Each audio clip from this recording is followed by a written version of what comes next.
Test, 1, 2.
Testing, sound check, 1, 2.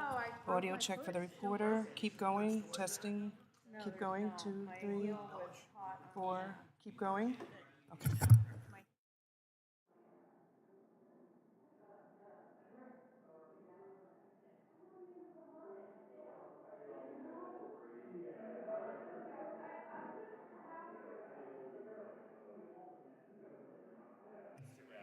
Witness mic check, 1, 2.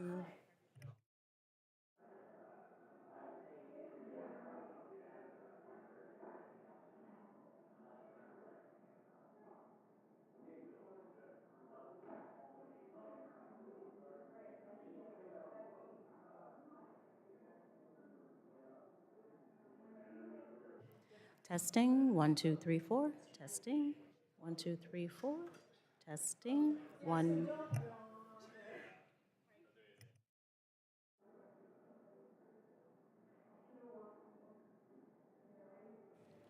Testing, 1, 2, 3, 4.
Call the hearing to order.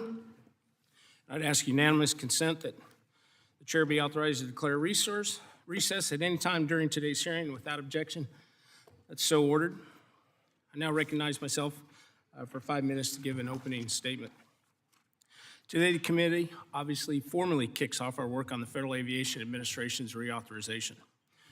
A strong bipartisan reauthorization is my top legislative priority, and I look forward to working with Ranking Member Larson to complete a bill on time.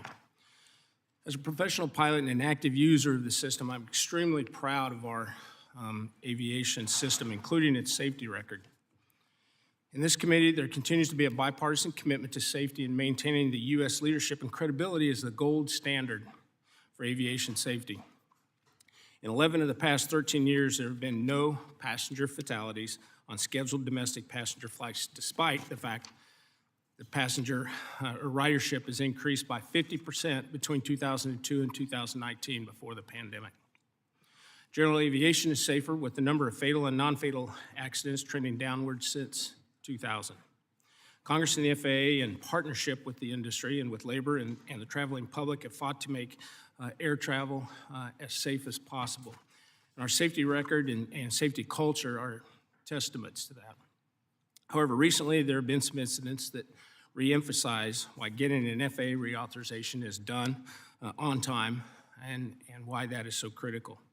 On January 13th, we had a runway incursion that occurred at JFK International Airport with two passenger planes nearly running into each other as one crossed an active runway. And just this past weekend at Austin International Airport, a cargo plane was cleared to land on the same runway where another passenger aircraft was beginning its takeoff roll. It shows that even following the safest decade in our history, our aviation system is clearly in need of some urgent attention. As Mr. Bolter says in his testimony, complacency and stagnation are equal threats to a safety culture. The previous conventional wisdom for regulating safety always focused on addressing concerns after an aviation accident. Now the FAA seeks to mitigate risk before accidents happen. In addition, the NTSB, National Transportation Safety Board, has several open safety recommendations that I think warrant review. The committee is going to be reviewing all such recommendations while reauthorizing the NTSB as part of this FAA reauthorization. In conclusion, I want to assure you all, particularly those of us who are here today who have lost loved ones to aviation accidents, we all share the common goal of enhancing the United States gold standard in aviation safety, and that safety remains our top priority. I look forward to hearing from our witnesses today on how we can further improve safety as we craft the bill this year, and I now recognize Ranking Member Larson for his opening statement. Thank you and good morning, and thank you, Chairman Graves, for calling today's hearing on aviation safety to kick off our efforts to develop and pass the next Federal Aviation Administration Authorization Bill.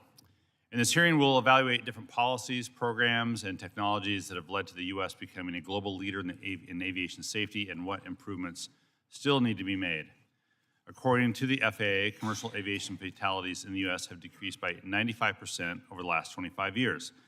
While this downward trend clearly demonstrates the great strides made in U.S. aviation safety and should be applauded, clearly more work needs to be done.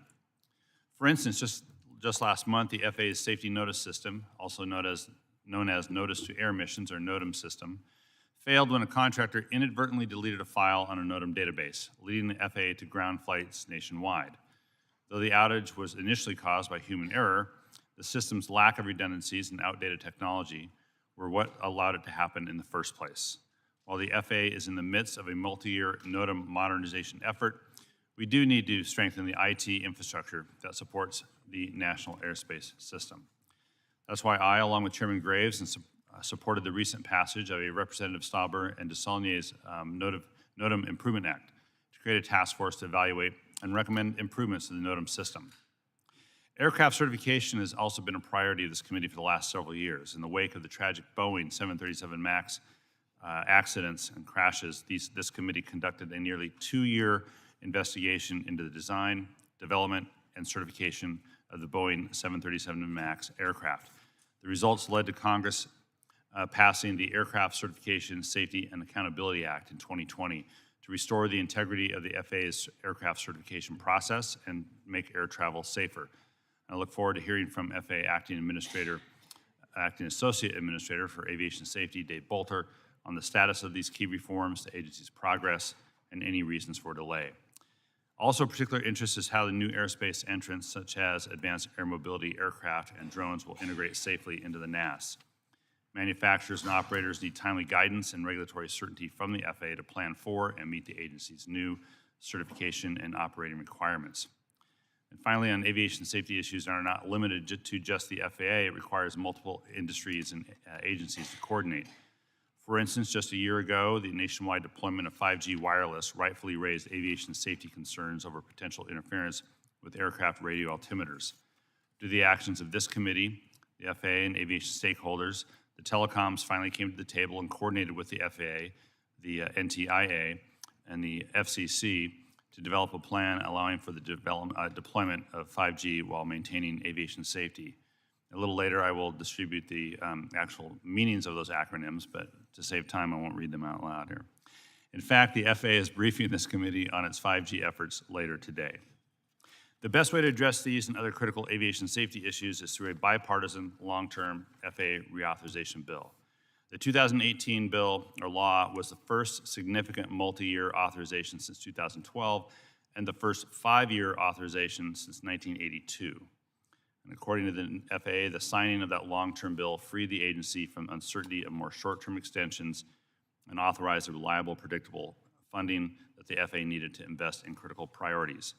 So I look forward to working with Chairman Graves and the members of this committee to ensure the FAA has the necessary funding and long-term certainty it needs. And I'm glad to see the witnesses that we have today. I look forward to the testimony from all the witnesses.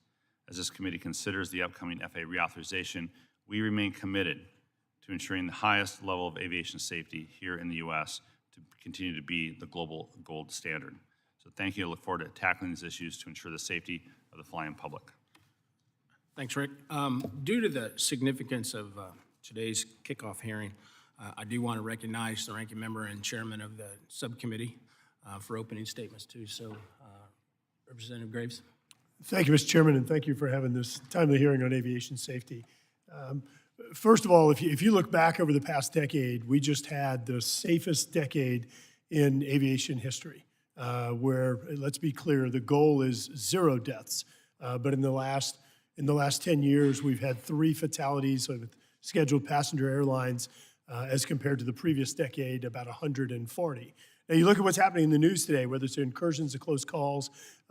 You've seen the failure of the air traffic control system. You've seen problems with airports and airlines, information systems, including staffing and reservation systems. We need to all be very concerned about what's going on, because let's keep in mind, what we have on the horizon is a fundamental change or transformation in our aviation system with the entrance of various new technologies into the national airspace system. We have to make sure that we're thinking ahead, making sure that the regulatory structure, the organizational structure of the FAA is one that is able to facilitate safely these new entrants into the market. On the general aviation side, we have continued to see progress as well, with roughly over 100,000 flight hours, I believe, over the last decade. Preliminary data shows that we've had 1.07 fatalities. If you look in previous decades, it's 1.35 and 1.49. So we're certainly moving in the right direction in regard to commercial and general aviation safety. Let me say it again, coming back to what we've seen in just recent months. We all need to be alarmed by what's happening. We need to ensure that we not just can continue this trend in aviation safety on the commercial and the GA side, but that we can also continue to be the country that facilitates new technology and entrance into the market in a way that does not hinder the entrepreneurs that are investing in new technologies. Right now, the alarm bell should be going off across the aviation industry. Our system's stretched and stressed to capacity. Demand is projected to go nowhere but up. Exacerbating that, we're all well aware of the increased demand that we're going to see with pilots, with A&P, and other types of aviation jobs or workforce. And we need to make sure, again, that we're able to be proactive and meet the growing demands. Part of that demand is going to be driven by new entrants. In the next 10 years, aerospace will involve an ever-increasing number of drones, the introduction of electric aircraft, including electric vertical takeoff and landing, eVTOL, the reintroduction of civil supersonic aircraft, and expanded use of commercial space transportation vehicles. I wish my buddy Mr. Babin were here to hear that. Our regulatory and organizational structure must adapt if we're going to safely integrate new entrants into the market. Safety doesn't mean eliminating risk entirely. The old joke about the safest airplane is the one that doesn't fly still applies. Our role in the FAA and the FAA's role is to manage risk and ensure safety, but also ensure that we can continue to reap the incredible benefits of aviation and flight. Our global leadership in aviation begins with global leadership in aviation safety. And the only way to maintain our gold standard is to continue to enhance it. I'm going to say it again. The goal is zero. We have an opportunity to rise to the moment and address the root causes of these recent incidents and safely integrate new operators, all while ensuring that our safety culture is as robust as possible. The aviation system is telling us something's wrong, and we need to listen. The only way we can ensure safety is being proactive in our upcoming FAA Reauthorization bill and fixing issues before they become problems. I look forward to working with the committee members and our witnesses on provisions in the 2018 FAA Reauthorization bill that, let's make note, is still not fully implemented, to ensure America continues to lead the world in innovation and aviation safety. Again, Mr. Chairman, I want to thank you for the hearing and yield back. Mr. Cohen. Thank you, Mr. Chair, and I thank you and the ranking member for holding this important hearing today. I'm deeply honored to serve as the ranking member of this aviation subcommittee and working with Chairman Garrett Graves to formulate our next FAA reauthorization bill.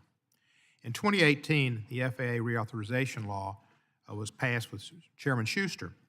Congress included more than 90 safety-focused provisions ranging from flight attendant fatigue to secondary flight deck barriers on passenger aircraft to the integration of uncrewed aircraft systems into our national airspace system.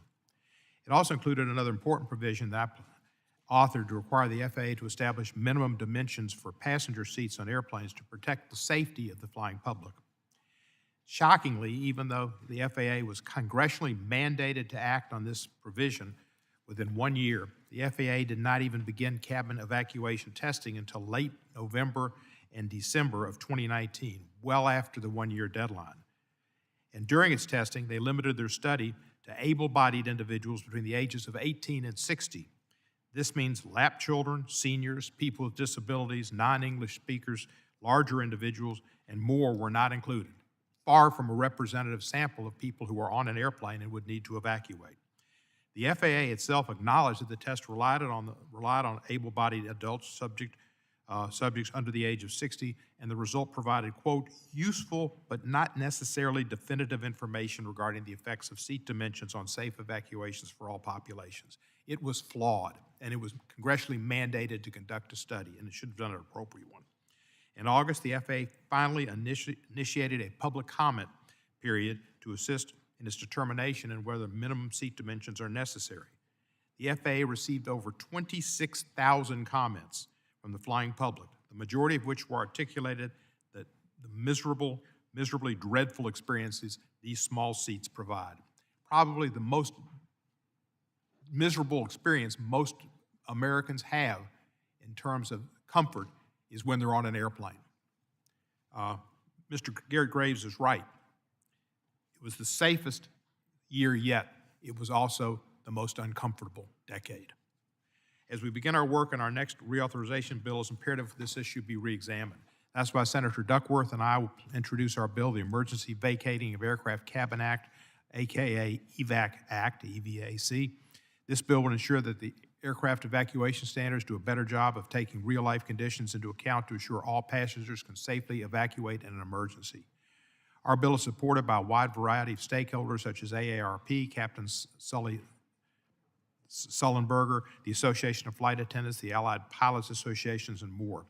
This committee should also look at establishing a moratorium on further seat shrinkage on airplanes and requiring the FAA to reconduct its testing before it promulgates a rule that could lead to even smaller seats. I look forward to continuing to work on this issue with Senator Blumenthal. In addition to this important passenger safety issue, I look forward to working on some other safety issues. Improving conditions for passengers with disabilities, including for individuals who use powered wheelchairs. Updating the Air Carriers Access Act to close the surface gap in air travel for passengers with disabilities. Establishing airplane temperature standards on flights for passengers and crew members alike. How many times have we been freezing on airplanes? Implementing a long-standing NTSB recommendation. Jim Hall, decades ago, made this proposal and still says how important it is that it is, addressing deficiencies in commercial aviation black box requirements. They can be made to float and be recovered without having to go to the bottom of the oceans, as we've had to do in other situations. Ensuring outdoor concerts are protected by the same temporary flight restrictions as sporting events, and preventing air rage incidents and giving the FAA the necessary tools to enforce relevant civil and criminal penalties. While aviation safety has continued to improve over the last decade, we should remain vigilant and ensure we consider all our airspace users as we craft the next reauthorization bills. Yes, we only had 3 deaths in the United States, but we had lots of deaths in Southeast Asia that were caused by an American company that built airplanes that were probably responsible for those crashes and the loss of those lives. I look forward to hearing from our esteemed witnesses today, and I thank you all for being here and look forward to the next bill. Thank you, Mr. Cohen. I'd ask unanimous consent that the witness's full statements be included in the record, and without objection, that is so ordered. And since your written testimony is going to be made a part of the record, the committee asks that you try to limit yourself to 5 minutes. And with that, our first witness is Mr. David Bolter, who is the acting associate administrator for aviation safety at the FAA. Mr. Bolter. Thank you, and good morning, Chair Graves, Ranking Member Larson, and members of the committee. Thank you for the opportunity to be here today. I'm David Bolter, and I'm the acting associate administrator for aviation safety at the Federal Aviation Administration, a role I've held for almost a year. During my career, I have been fortunate to serve in numerous aviation roles, both in industry and with commercial air carriers and in government. Over the past 25 years, my government service includes positions in the FAA as an aviation safety inspector, senior representative in Afghanistan, director of operations for multiple flight operations within the agency, and an executive for the FAA's flight program. My permanent position is the executive director of flight standards. I believe my breadth of real-world experience has given me a common-sense approach that focuses on safety and constantly moving forward. In my mind, complacency and stagnation are equal threats to safety. In December 2020, Congress passed the Aircraft Certification, Safety, and Accountability Act with more than 100 provisions for the FAA to implement. I thank the committee for its leadership in passing this important legislation, and we have completed more than half of its directives. The important work we have accomplished includes strengthening oversight of manufacturers that have delegated authority through the Organization Designation Authorization, ODA program, instituting the Voluntary Safety Reporting Program for FAA safety employees, and recently issued a notice of proposed rulemaking that would require aircraft manufacturers, on-demand and for-hire Part 135, and air tour operators to implement a safety management system. We remain focused on implementation of this legislation and continue to make significant strides in fulfilling its requirements. I also want to thank the families of the victims of Lion Air Flight 610, Ethiopian Airlines 302, and Continental Flight 3407 for their tireless advocacy. The work on behalf of your loved ones has improved aviation safety for everyone. In recent months, the agency has made important headway in meeting additional mandated obligations aimed at improving safety and moved a number of rules forward. I am proud to say that in my one-year tenure, we have published 7 aviation safety rulemaking actions stemming from congressional direction. The commercial aviation system, as you've heard from earlier, in the United States currently operates at an unprecedented level of safety, but we do not take that for granted. We achieved this safety record because we have made concerted effort to continually evolve how we approach safety oversight, both in detecting risks and responding to risk identified. Key to this approach is a commitment to sharing data through open and transparent safety culture to detect risks and address problems before accidents occur. We approach each day knowing we have big shoes to fill from the day before. Our mission is continuous improvement in safety, even as we see significant changes on the horizon to how people and packages might travel by air in our busiest cities and across the country. The FAA is rising to that occasion. We are taking steps to establish a regulatory framework that enables innovation and manages the identified risk commensurate with the desired operations. This ensures that all new entrants will benefit from 120 years of lessons learned since the Wright brothers made their first controlled flight. I would like to acknowledge my fellow panel members. I'm encouraged that you've asked representatives from a wide range of aviation interests to speak today. As we all know, aviation is a team sport. Aviation safety is a team sport, and we all share the mutual goal of making the world's safest mode of transportation even safer. While we have all specific roles to play, we understand the solemn trust that the public has placed in all of us.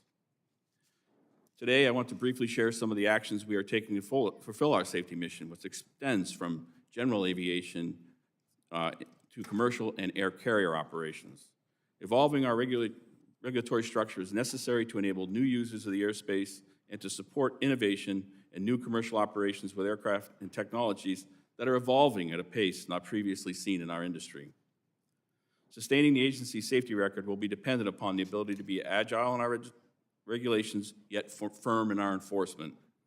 And although we recognize the need to adapt new technologies, we must also manage risk and be deliberative when necessary. The FAA is using modern tools and philosophies to develop a regulatory environment that ensures aviation safety remains paramount. It's an exciting time in aviation, and we have a lot to look forward to. This also means there's no shortage of work ahead. Finally, we will continue to engage with the aviation community, our labor partners, and industry stakeholders on addressing the safety and sustainability challenges that face our industry. Our collaborative efforts with longstanding groups like the Commercial Aviation Safety Team, the General Aviation Joint Safety Committee, and the U.S. Helicopter Safety Team help us achieve our collective safety mission and continue to push the envelope in finding ways to enhance safety for all stakeholders. We look forward to continued support from the committee and subcommittee on maintaining the safest aviation system in the world during this time of rapid innovation. Thank you, sir. Next, we have the Honorable Jennifer Hamadeh, who is Chair of the National Transportation Safety Board. Thanks for being here. Thank you, Mr. Chairman, and thank you, Ranking Member Larson and members of the committee. Thank you for the opportunity to appear before you today to discuss the NTSB's priorities with respect to aviation safety. This weekend will mark the 14th anniversary of the crash of Colgan Air 3407, and I want to recognize the families who've worked so hard to champion safety to avoid more tragedies. As you know, the NTSB investigates every civil aviation accident in the United States, participates in over 400 foreign investigations each year, and maintains all civil aviation accident data. In the 14 years since Colgan, there have been only 2 other years in which there was a passenger fatality as a result of an accident involving a U.S. air carrier. In that time, the number of deaths in the U.S. due to all aviation accidents have decreased by roughly 1/3. This is an incredible safety record, and it's a testament to the efforts of this committee, Congress, the FAA, industry, labor, and families to take the lessons learned from our independent investigations to advocate for and make changes to improve safety. Yet tragedies still occur. We still investigate over 1,000 accidents every year, and we also see incidents like the near collision in Austin this past weekend, which could have been catastrophic. It's important that FAA Reauthorization consider these challenges and how to meet them safely in general aviation, charter, commuter, and air medical operations, and for large passenger and cargo air carriers. My written statement details several areas where safety improvements are needed, but I want to briefly highlight a couple of priorities. First is the safety of commercial aviation operations governed under Part 91, which carry paying passengers but are not subject to the same or similar standards as other commercial operations. This includes some air tour and sightseeing flights, parachute jump flights, and living history flights. We've investigated fatal accidents in these operations from Vermont to Hawaii, in Texas, New York, California, and Connecticut, impacting some of your states and your constituents. We're reviewing the FAA's recent actions to require safety management systems for Part 135 operations and Part 91 air tours. Their proposed rulemaking is a major step forward, but we remain concerned that other commercial operations aren't included, meaning not all paying members of the public on these types of flights will be protected. We should take this opportunity to strengthen safety for all passengers. Second, I want to thank the committee, and particularly Congressman Stauber and Congressman DeSaulnier, for your leadership in addressing problems with NOTAMs. This includes those identified in the 2017 incident where an Air Canada flight almost landed on 4 other planes on a taxiway in San Francisco. Another issue in that incident was the cockpit voice recorder was overwritten before it could be removed. We continue to have investigations, such as the incident last month at JFK and now Austin, where the data isn't available to our investigators due to the current time limitation. We've recommended that the FAA require new and existing aircraft have 25-hour recorders that's consistent with standards of our European counterparts and adopted by ICAO, rather than the current 2-hour recording that is the standard in the United States. The ability to have accident data from cockpit audio as well as image recorders is critical for making sure that we, operators and flight crew members, know why accidents and incidents occur and how to prevent them. Finally, emerging technologies already here and on the horizon: commercial space, uncrewed aircraft, new and different power sources like batteries and different kinds of fuels bring new complex challenges that we must be prepared for. The NTSB will stand ready, as always, to investigate accidents and make recommendations to improve safety.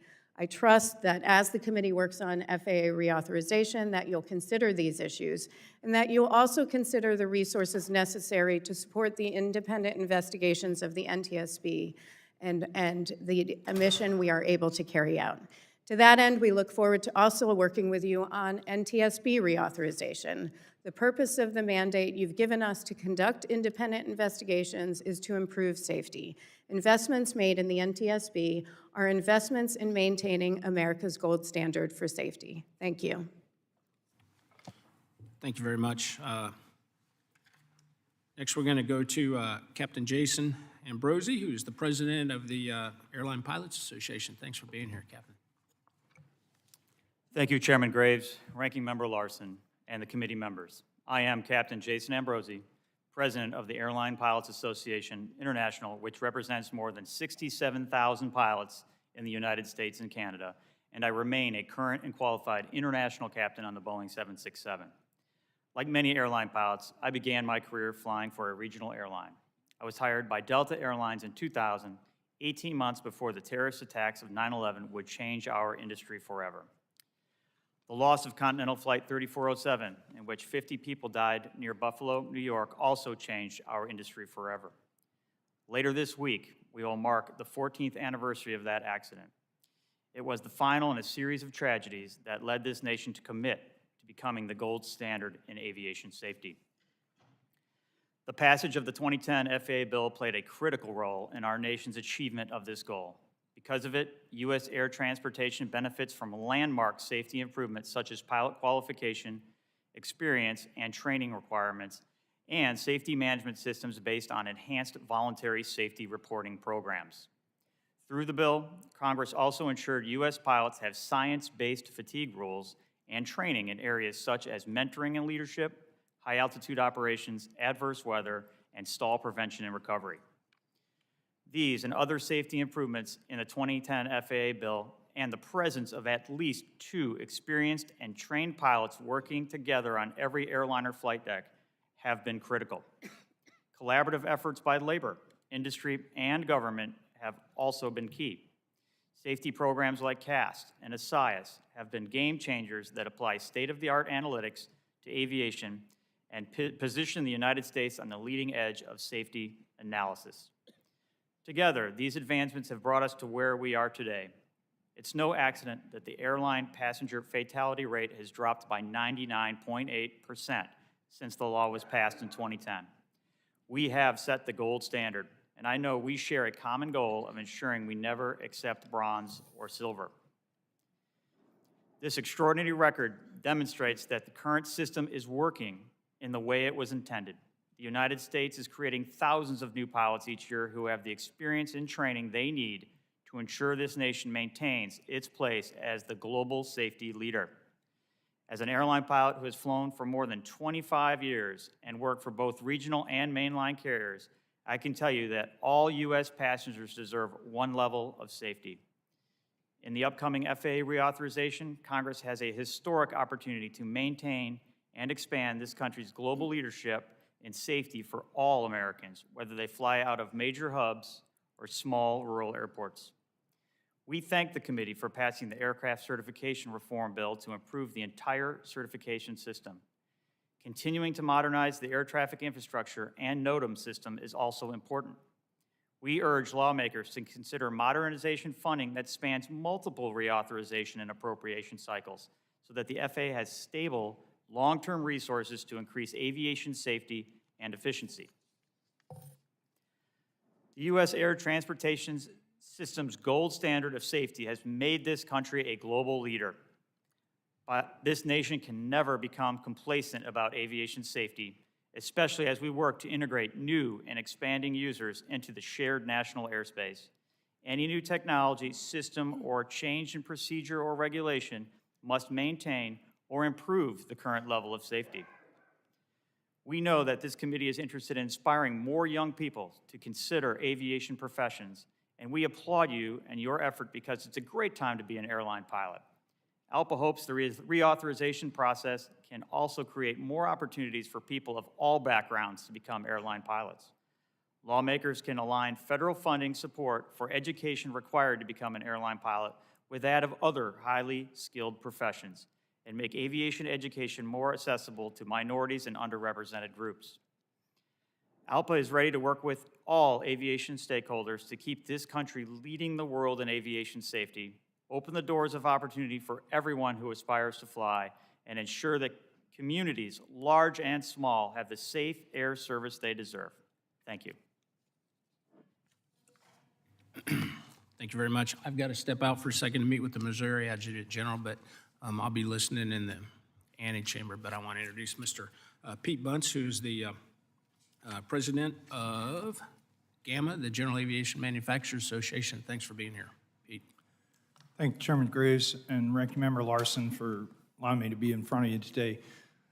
We've got a lot of work to do with FAA reauthorization. I was very encouraged by your words last night and this morning about the bipartisan nature with which we're going to approach this, because we have to correct some things that are not going in the right direction, particularly in aircraft certification.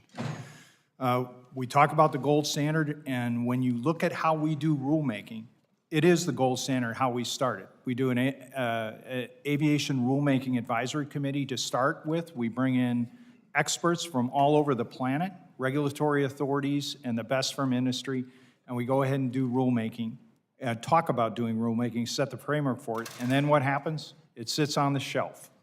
And a prime example of this is, as you all know, AXA that was passed just a couple years ago. One of the primary tenets in that was safety management systems. We did that in 2014, and that rule sat on the shelf for manufacturers until recently an NPRM, a Notice of Proposed Rulemaking, was just issued. But it goes much further than that. We're at the 14th anniversary of the Miracle on the Hudson. We went and did the Advanced Aviation Rulemaking Committee talking about flocking bird tests. That has sat on the shelf now since 2015, but EASA, the European Union Aviation Safety Agency, they promulgated their rule. These examples go on and on. To Mr. Bolter's credit, those rules that are in his purview, because he's a man of action and he's taken the reins and is actually making things happen, have been able to advance rules in his area. But some of these really large rules go up and they sit at FAA legal, or they go into the black hole at DOT, or get delayed in the transmission to OMB, and they just sit there and sit there. All the while, EASA promulgates the rules, because, as they should, because they were part of the rulemaking committee, and that becomes the world standard for the rule. There's something wrong with that process. But worse than that is, during that entire time, we have aviation specialists, mainly in Mr. Bolter's area, that have to focus on being able to do exemptions special conditions and what we call equivalent level of safety analysis each and every time, because a rule is not out there that the manufacturers just simply have to say, we've complied with the rule, and the FAA checks that. That sucks up resources that doesn't allow us to do the technology improvements that you talked about, Chairman Graves, and being able to move the ball forward, because the resources just aren't there. And that causes delay after delay after delay. Exacerbating that is the new people within the workforce in aircraft certification. 40% of that workforce has less than 2 years of experience. Now, that's in the aircraft certification branch. The way we used to do it pre-pandemic is we would train new specialists basically through on-the-job training from the older, what we call the old heads, that imparted their knowledge. Well, in the dispersed places where we live now, where specialists are, that training isn't available. And I know that I've talked with Chairman Sam Graves and Ranking Member Larson about this. We have got to fix that. We can do joint training between industry and Mr. Bolter's regulators and aviation specialists, and we can do it. We can have Boeing people go train at Gulfstream on a different coast and vice versa. Pratt people up in Connecticut go to GE in Ohio. We can do that to have the safeguards in there, but we've got to fix the training, because only through that, then we can have accountability in the workforce with timelines that we can start bringing technology on board, like technology that will allow pilot to see if somebody's been cleared for takeoff on the runway, because they can actually see a pictorial display in the cockpit, or a safe taxi route if somebody is on an active runway. And we can do that with color presentation but we'll never be able to certify that technology unless we have the technicians available and the rules to facilitate it. Lastly, international validations. Right now, and as you saw in the prep material that the chairman put out for this hearing, we have a system right now where we have people having great scrutiny across the Atlantic Ocean on equipment that we certify, and vice versa. We're not implementing the bilateral safety agreement like it was meant to and what we do by the technical implementation procedures. We aren't measuring it, and we are hoping that this committee will demand from the FAA metrics and an ability, an annual report to be able to say how we are improving in the areas of validation. I look forward to your questions. Thank you. Thank you, Colonel. Next, we have Ed Bolin, President and Chief Executive Officer of the National Business Aviation Association. You're recognized for 5 minutes. Well, thank you, Mr. Chairman and Ranking Member Larson, members of the committee. I think it's been stated today that the U.S., since the Wright brothers, has been the world leader in all aspects of aviation. And the foundation of our success in aviation has been safety. Working together, legislators, regulators, and industry, we've made aviation the safest mode of transportation. It's an incredible record of success. But I think everybody here knows a great threat to success is complacency. It takes constant improvement to get to be the best.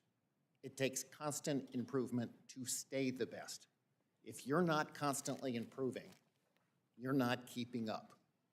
And with this FAA reauthorization bill, we have an opportunity to remain the best, to constantly get better, to avoid complacency, and to make sure we never fall behind. NBAA comes forward to this hearing today with 10 recommendations where we can provide targeted solutions to recognized challenges. And the first is, let's get a bill done. Ranking Member Larson talked about the space between 2012 and 2018. We had over 20 continuing resolutions. CRs don't help us constantly improve. Second thing I would say is don't allow safety to ever be shut down. In the past, we learned that government shutdowns impact the FAA. It doesn't have to be that way. The FAA is a safety organization. We have a trust fund. We have unobligated balances. We can use those balances to make sure the important safety work continues to get done, regardless of the environment. I would also urge us to encourage innovation. The FAA has got a mission to promote safety and efficiency. They can do that by enabling the technologies, the performance standards, the operations that enhance safety, sustainability, and allow us to have more air mobility, providing access for everyone. Digitization. My friend Colonel Bunce talked about how we find ourselves at times in black holes. Digitization will help us understand where things are and how we can get them done quicker. This includes the registration, certification, permits of exemption, letters of authorization, even medicals. Digitization is something we need to make sure we're doing, and we're doing well. Workforce is a critical part of our ability to stay the world's best. In the last FAA bill, we required a Women in Aviation Advisory Board, a youth task force. Recommendations are coming forward. What we need to do now is look at those recommendations and see what is actionable. We need to attract and develop and retain the best and the brightest. That means looking to new places, finding underrepresented communities, and allowing them to populate our industry, our workforce, and the FAA itself. We also need to focus on ensuring privacy for people who are on general aviation aircraft. We know as recently as yesterday, the DOT talked about the danger to security when people have real-time information where specific individuals are. We need to focus on SMS. A new notice of proposed rulemaking has been issued. SMS is a remarkable safety tool, but it has to be done right. The tool has to be sized for the job. You can't use a saw when you need a scalpel. We need to get the NOTAMs right. We've talked about it today. This is something that we've been working on for a very long time, but in a world where there's a lot of data available, we've got to condense it to information and make sure it is always out there. We need to also address the 5G issue that we have been working on so hard. We've got to make sure that we've got alternative means of compliance or radar altimeter set for GA airports and make sure we're able to do that. And finally, we need to continue to work together. Congress, the FAA, and industry. Where we have seen dramatic advancements is when we share our information, when we collaborate. In the commercial world through CAST, and in the general aviation world through our joint steering committees. Together, we can ensure we remain the gold standard. Thank you very much. Thank you, Mr. Bowman, and thank you for your specific recommendations as we work on the reauthorization of the 2018 bill. Our final witness is Dr. Carrie Buckley, Vice President of the Center for Advanced Aviation System Development with MITRE Corporation. Dr. Buckley, you're recognized for 5 minutes. Thank you, Chairman Graves, Ranking Member Larson, and distinguished members of the Transportation Infrastructure Committee. Thank you for the opportunity to testify before you on the past, the present, and the future of aviation safety. My name is Carrie Buckley. I am a vice president at the MITRE Corporation. It's a nonprofit corporation chartered to operate in the public interest, which includes operating federally funded research and development centers, or FFRDCs, on behalf of federal agency sponsors. We currently operate 6 FFRDCs, including the FAA's Center for Advanced Aviation Systems Development. MITRE has supported the FAA for more than 60 years as a trusted and objective mission partner, providing technical expertise in air traffic management systems engineering, aerospace operations, airspace design, and systems automation and integration. The United States have achieved our excellent safety record through continuous world-leading innovation, from automated collision avoidance systems half a century ago to satellite-based position, navigation, and surveillance today. The aerospace community's shared commitment to safety has facilitated the trust and cooperation required for collaborative safety analysis and data sharing focused on detecting risks before they result in accidents. Participants in the Aviation Safety Information Analysis and Sharing, or the ASIAS program, voluntarily submit sensitive data such as onboard flight operations quality assurance data and safety reports to identify shared safety risks before they result in incidents. Over 45 airlines, representing over 99% of domestic commercial operations, as well as general aviation and rotorcraft operators, benefit from their participation. ASIAS should build on this history of success by increasing the velocity at which data is collected and analyzed, advancing its predictive capabilities, and expanding research access to the shared data environment to enable collaborative analytics. Looking forward, we have a new set of challenges and opportunities: software-intensive systems, autonomous aircraft, and cybersecurity, to name a few, combined with developments in the UAS and commercial space industries. Many of these innovations cannot come to fruition without an effective FAA. As both the aerospace regulator and operator of the air traffic control system, the FAA is often a pace setter in the development and implementation of new systems and technologies. On the operational side, its modernization programs establish the air traffic control infrastructure, affecting not only safety, but also capacity and efficiency. Delays in modernization programs increase both sustainment costs and the eventual costs of modernization, squeezing the FAA budgets from both sides. Ensuring that modernization plans begun under the next gen are completed, especially those for trajectory-based operations, should be a priority. There is a risk to system reliability and safety if we do not accelerate the shift from sustainment to modernization. This will require both substantially reducing sustainment costs and prioritizing those modernization activities most critical to NAS evolution. Today, the FAA assures safety for commercial and general aviation through a rigorous process of regulation, approvals, and compliance checking. These processes are appropriate for a mature industry, but are not agile in the face of innovation in an increasingly diverse landscape because they presuppose an ability to match legacy regulations to new vehicles and operational concepts. Congress and FAA should consider moving to a performance-based system which leverages safety management systems, including those in industry and the government, to monitor overall safety-based outcomes. Working with Congress, the FAA can create an appropriate regulatory framework while retaining the authority to spot check compliance. Safety also means ensuring our systems are resilient and protected from cyber adversaries. Risks to the FAA from cyber attacks and cyber compromise are substantial.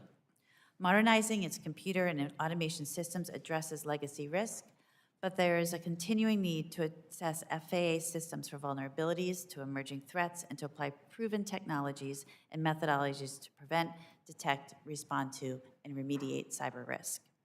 MITRE is a proud part of the aerospace community focused on innovation. We will continue to support the FAA and the aerospace community in the search for solutions to our most pressing challenges so we can all realize the benefits to a safe and modern aerospace system. Thank you for the opportunity to testify today, and I'm happy to answer any questions the committee may have. Thank you, Dr. Buckley. I ask unanimous consent that the witness's full statements be included in the record. Without objection, so ordered.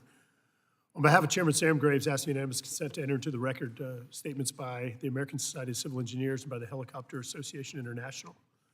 Without objection, so ordered.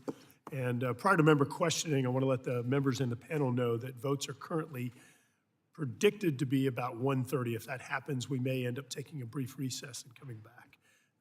If this occurs, just want the witnesses to be aware that we may have to take a break.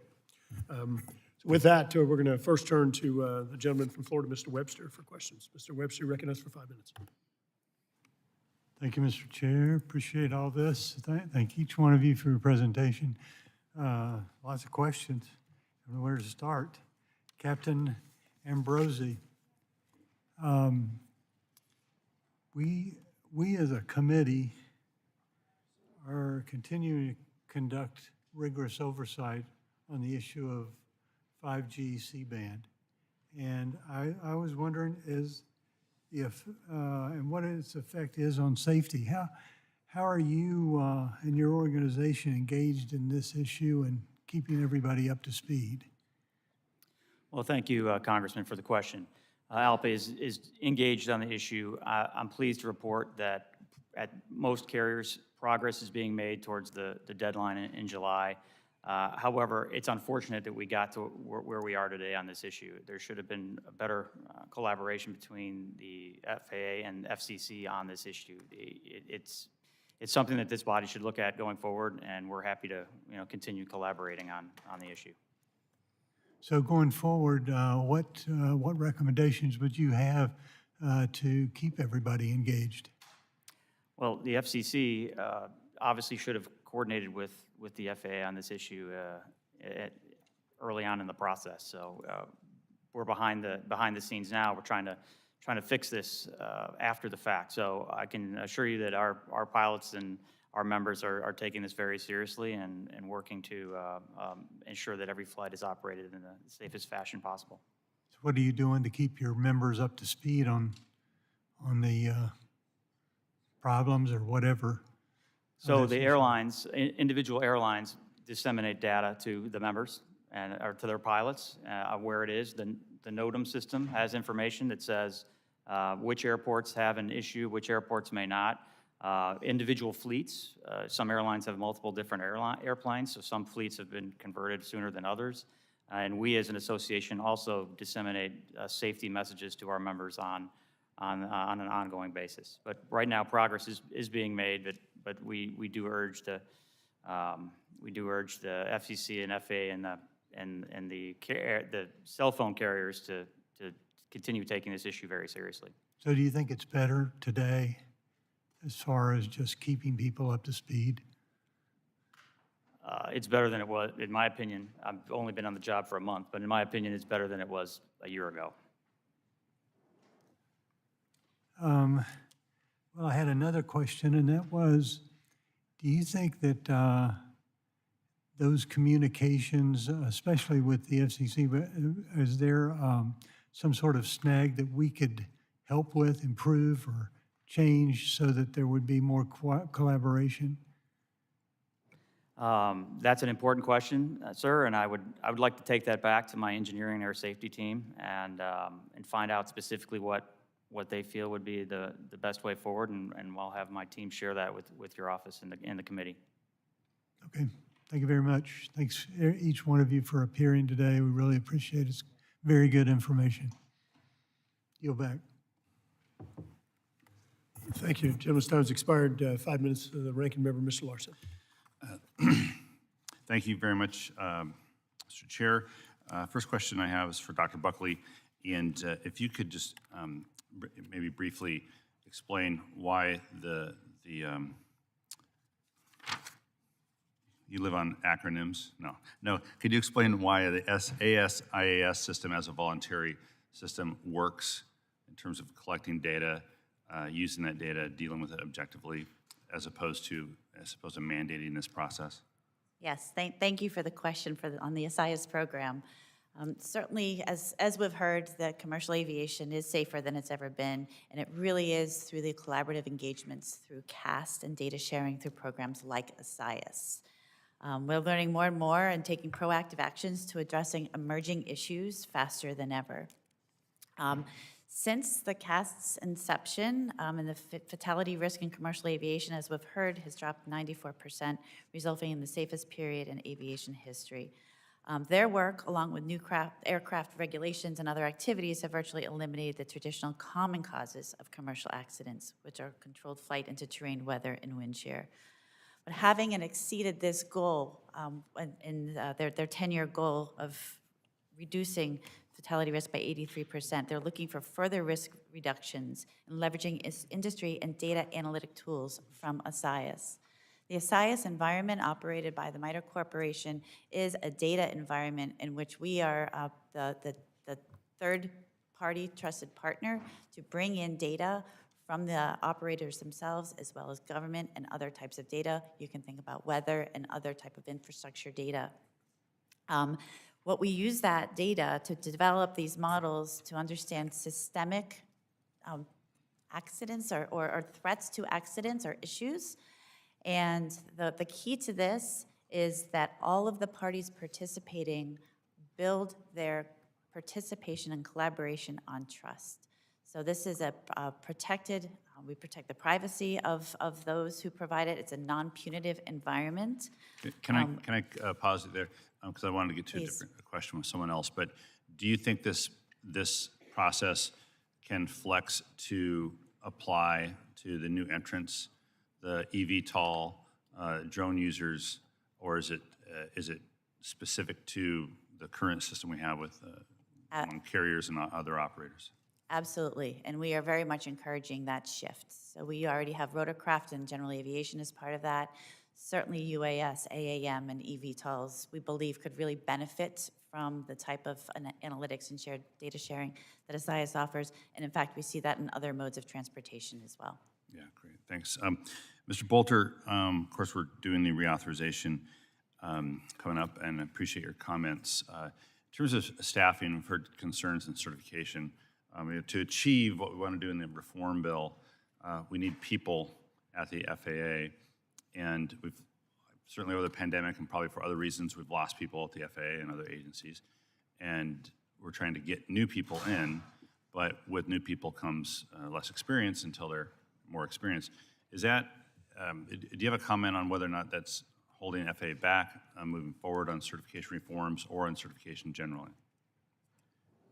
You know, as Mr. Bunt said, it's probably a higher volume than normal for the number of folks with not a lot of experience inside of flight, inside of aircraft certification. But some of these people come from industry and others come right out of college. We look at this as an opportunity. I agree with Mr. Bunce that we need to look for unique ways to train folks up and maybe accelerate their training beyond the on-the-job training. But you know, we think we have the right numbers of folks. You know, Congress has been very, very generous to us. 2023, we added 200 additional folks in aviation safety. The year before that, I think it was another 200. So, you know, that's part of it as well. We've plussed up our numbers, so that would put more new people in the system. But we're confident that we look at this as a real opportunity. The folks we're bringing on bring different skills to us. Obviously, engineering schools are way different today than they were 30 years ago.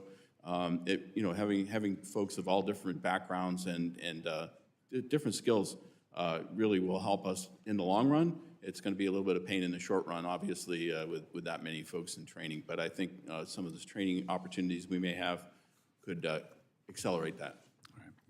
All right, Mr. Chair, just in the final moments, I want to as well recognize the presence of the Colgan families who are here and thank them for their continued advocacy for aviation safety for the entire flying public. I appreciate you all being here. Thank you very much. And finally, I'd ask unanimous consent to enter into the record a statement from the Transport Workers Union's President, John Samuelson. Without objection. Thank you, and I'll yield back. Garrett. Thank you. Mr. Bolter, I understand you're not the acting administrator, but I'm sitting here listening to Colonel Bunce and Mr. Bolin express extraordinary concern about the FAA in terms of its, I guess I'll use the term agility, to respond to new entrants into the market. I'll tell you my personal opinion is that I think the FAA is using an antiquated structure that's based upon a 737 rather than new entrants into the market.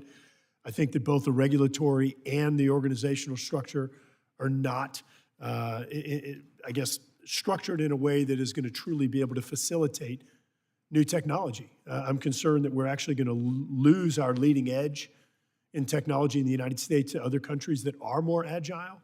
And I have strong concerns about the lack of certainty or predictability that some of these entrepreneurs or investors are looking at as they're trying to make U.S.-based companies. Look, let's be clear.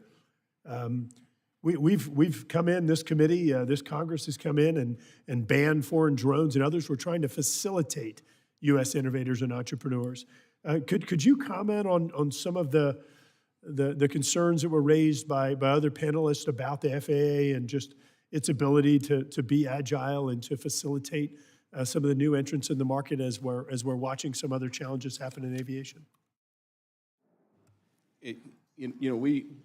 We strongly believe in working with Acting Administrator Nolan is that we owe a path to new entrants, right? We owe them a regulatory path. At the same time, that regulatory path needs to, have safety as its foremost concern.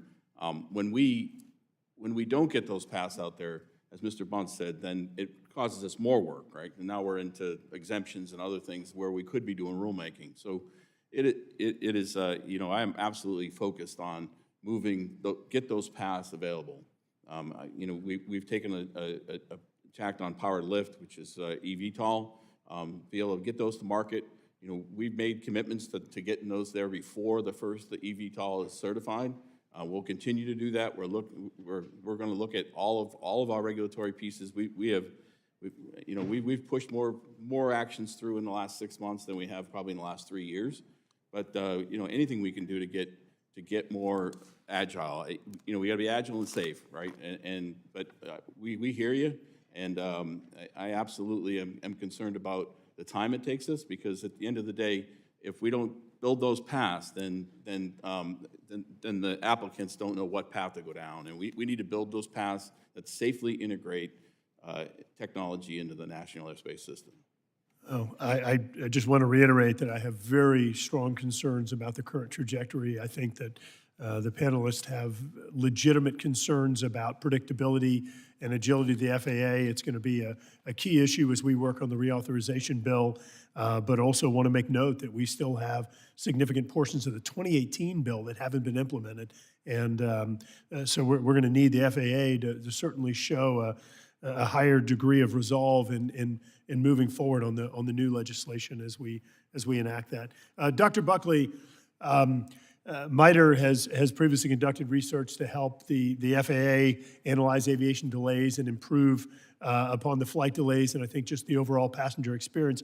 Can you talk a little bit about the results of your research there and what should be taken away in terms of our ability to be able to improve efficiency of the aviation system?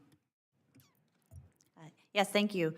MITRE is, as the FFRDC, we've been looking at advanced both air traffic management and operations studies and efficiencies and automations for a number of years. We work in partnership with the operators, with ATO, as well as our associations and pilot members, and bring them into our laboratory to really look at some of the new automated technologies that can help and ensure safety, but also we look at capacity and efficiency as well. One of those that I mentioned earlier was trajectory-based operations. So that is something that we feel is a priority. That is looking at the 4D approach that really helps the efficiency and the safety of understanding the trajectories and to help our controllers and our operators.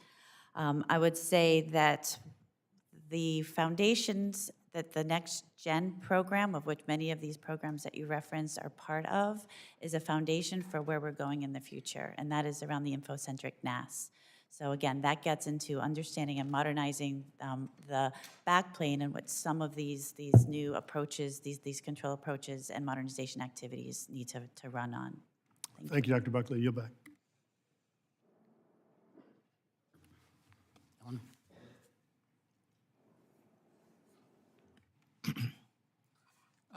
This hearing is particularly important to me and my constituents. There are two airports in this region, in the National Capital Region, and I am co-chair of the Quiet Skies Caucus.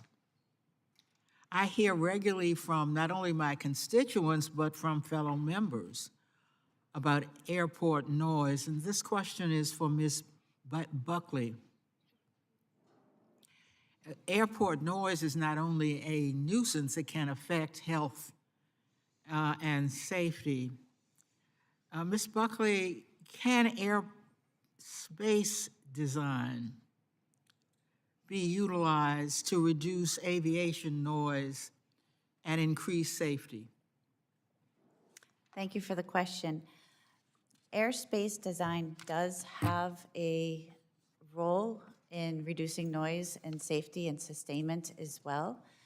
MITRE was involved in the execution of Metroplex, which was a large-scale FAA next-gen program that looked at congested, high-traffic airports and was able to optimize the use of airspace in those Metroplex areas and save billions of dollars both on fuel and showed proven changes in terms of noise as well in those urban areas. So yes, there are techniques that can be doing that. The FAA and MITRE has been looking at those through the Metroplex program and will continue to do so. I'm pleased to hear that. Mr. Bunsey, in 2021, the General Aviation Manufacturers Association committed to achieving net zero carbon emissions by 2050. That, of course, is in line with the Paris Agreement to limit global warming to 1.5 degrees Celsius.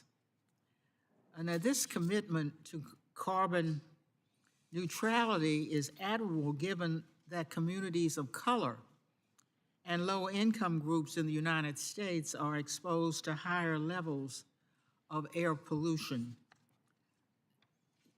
So my question for you, Mr. Bunsey, is what changes should Congress enact to the Federal Aviation Administration reauthorization in order to achieve a net zero aviation future?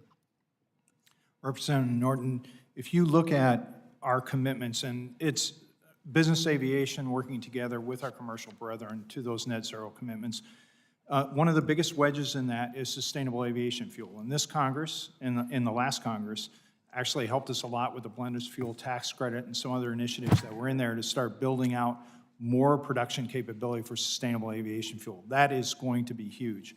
But the other part of this is if you look at how we develop those for both commercial and general aviation, the wedge for technology starts to grow pretty dramatically in the 2030s. So we need to be able to set the stage now to do what Mr. Bolter talked about, and what a lot of us are pushing for is just being able to facilitate that rapid ability to certify new technology out there. So think about electric augmentation of existing engines that we have that are out there burning traditional fossil fuel, hopefully soon a lot of SAF. But we've got that capability, a lot of in the advanced air mobility capability that we can extend with better battery power density technology to be able to provide essential air service to a lot of rural communities out there. So it is probably the most exciting time in aviation since the dawn of the jet age, as long as we can get this technology certified. And that's where this FAA reauthorization can really help us as a nation and as a planet. Thank you. Captain Ambrosi, you mentioned a current U.S.-backed base carrier that is attempting to circumvent the FAA safety standards by utilizing foreign base flight crews. Airlines can evade the FAA's safety standards. I was shocked to learn that. Safety standards for crews, leading to decreased safety in American airspace. Is there currently any mechanism to prevent this kind of crew outsourcing that reduces safety in the name of corporate profit? Well, thank you, Congresswoman, for the question. Short on time, so I will say quickly that the Department of Transportation looks at every foreign airline application to come into the U.S. So Congress's pressure on the Department of Transportation to ensure that the public interest test that's currently in legislation is applied to that to prevent foreign airlines from undermining U.S. labor standards. Pleased to hear that. I yield back. Thanks. Mr. Perry. Thank you, Mr. Chairman. Administrator Bolter, last July raised the issue surrounding Santa Clara County's ban on 100 low lead. Unfortunately, the concerns I raised went unheeded. I've got an affidavit from Reed Hillville Airport business owner and the lack of 100 low lead, which has contributed to at least one misfueling incident that I'm aware of and to one accident resulting from the aircraft running out of fuel. Can I ask unanimous consent to have the affidavit entered into the record? Thank you, Mr. Chairman. Administrator Bolter, can you tell us what's precipitating the ban and the drive to get rid of 100 low lead, knowing that 1/3 of the gasoline fleet is powered by that fuel? What drives this decision? Obviously, the harm lead emissions from those aircraft. So I would agree with you, that's what's driving it. And do you have knowledge of the fact that the county study regarding Santa Clara County and Reed Hillville in particular found that the limits were the lead found was within the limits, but that information was suppressed by the government there? Are you aware of that? I am not. That's outside my area. Well, I want to make you aware of it. I've got a couple articles here that outline that. I'd like to ask unanimous consent to have them entered into the record. Thank you, Mr. Chairman. Administrator Bolter, it seems to me, knowing that this airport was built in 1937, that most of the residents around it that now seek to have it closed are using this opportunity, so to speak, so contrived to close what they don't like. I'm wondering what the FAA is doing, and I understand that you've got now G100UL, which will replace 100 low lead, so I get that. What is the cost of 100 low lead on the average, and what is the cost per gallon of the new replacement fuel? Sir, I'm not aware of those numbers. Shouldn't you be aware of that? 1/3 of all gasoline engines use 100 low lead. Wouldn't that be something you would know? Sir, you know, I'm an aviation safety organization. We are. But this is about safety, right? We already had one plane that crashed because they didn't get fuel. The airport banned the fuel, even though it wasn't allowed to. What's the FAA done about the ban? The FAA is continuing to work towards that. So that our airports division, which is outside my purview, is working that issue aggressively. They're working it aggressively. So are other airports going to be allowed to ban it? Sir, I would not know that. Well, who would know it? I could certainly set you up with our airports division. It seems to me, sir, that if we're going to have a replacement fuel, and apparently we do, which is great, you have to make sure that it is widely available and that it is affordable. And if that's not the case, that we cannot allow airports to unilaterally ban it and have the FAA continue to sanction that type of operation. I'm sure that you are, or I hope, maybe you're not familiar with the Grant Assurance or Grant Assurance 22. Are you familiar with that? Somewhat familiar, sir. It's Grant Assurance is run by the Division of Airports in the agency. So it says that if you're going to have a public airport, you've got to provide the fuel and other services, right? That's essentially what it says. Yet the FAA's allowing airports to ban the fuel for political reasons. Let's just face it, that's what it is. It's political reasons. It has nothing to do with science. The articles clearly show it has nothing to do with science. And what's the FAA doing about it? What are they going to do about it? Sir, I do know that our airports division is working that very specific issue. Well, they don't seem to be very effective. I'll go back to the gentleman from Louisiana, Mr. Graves, and agility. They're working the issue. Here's what we know. We have a fuel that has worked for a very, very long time that is readily available and affordable. And we're allowing airports to ban it, and now there are crashes and misfueling incidents that are occurring, and the FAA is working on it very diligently. You know what I know? When you're up in the sky and it gets quiet unexpectedly, you're not concerned about the FAA working on it very aggressively and diligently. You've got a situation on your hands, sir. You're failing. I yield. Mr. Cohen. Thank you, Mr. Chair. Mr. Bolter, in my opening statement, and I presume you heard some of it, I mentioned the problems we had with getting the FAA to look into seat size as far as safety, and they went way over the congressional mandate. You're familiar with all that, aren't you?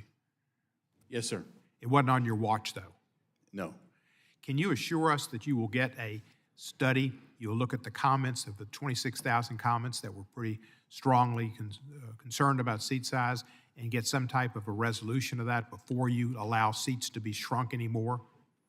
Sir, you know, I heard your opening statement. I fly a lot myself. I'm not a small person.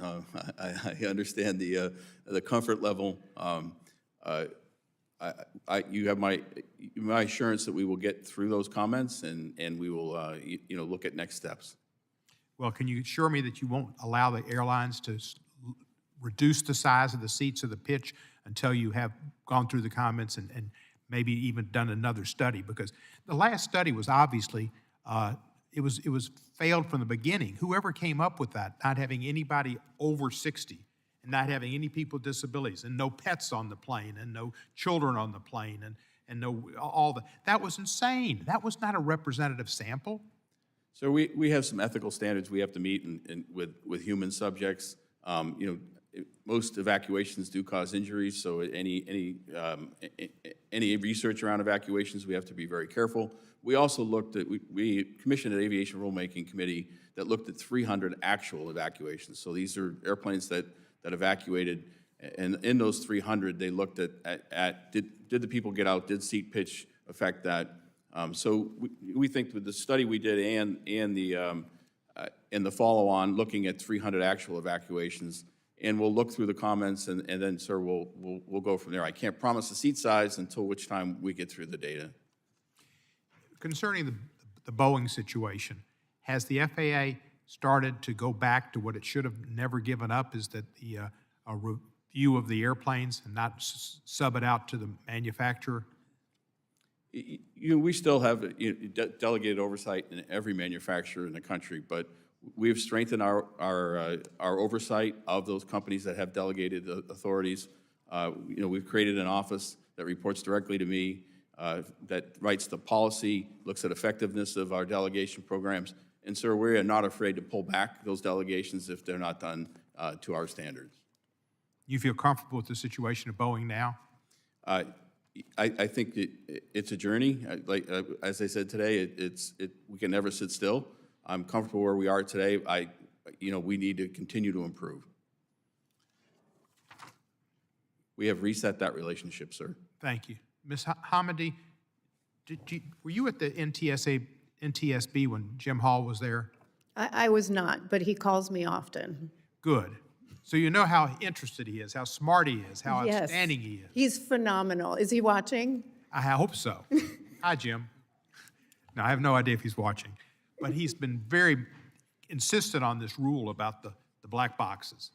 Can you assure me that you will make Jim Hall and the flying public happy by getting some type of a change so that they don't have to go to the bottom of the ocean, but those things will float? Sir, I don't have the authority to mandate that, but as the NTSB, we continue to work on that recommendation. It's critical. We issued a 2015 report on it. I will state that the recommendation to FAA currently is open unacceptable, so we will continue working with the FAA on trying to move them towards implementation. Thank you. I yield back. Mr. Crawford. Thank you, Mr. Cohen. Appreciate it. I will yield myself 5 minutes. Mr. Bolter, the root cause of notice to air mission system failure in January doesn't appear to be due to a cyber attack. And if I'm repeating this, I apologize. This may have already been addressed. But we need to anticipate future attacks on the system that is meant to keep our industry, our aviation industry, safe.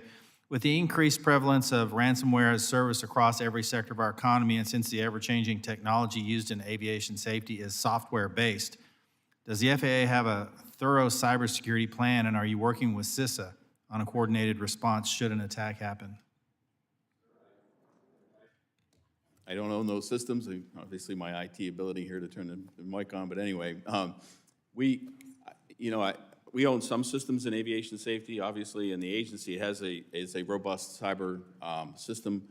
But when you're talking about air traffic systems, sir, the air traffic organization, I could certainly have our government affairs hook you up with the right people in that system.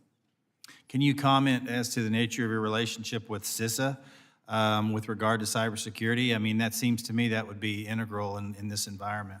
Yeah, I know our IT department has a relationship with CISA, but you have to ask them how deeply that is.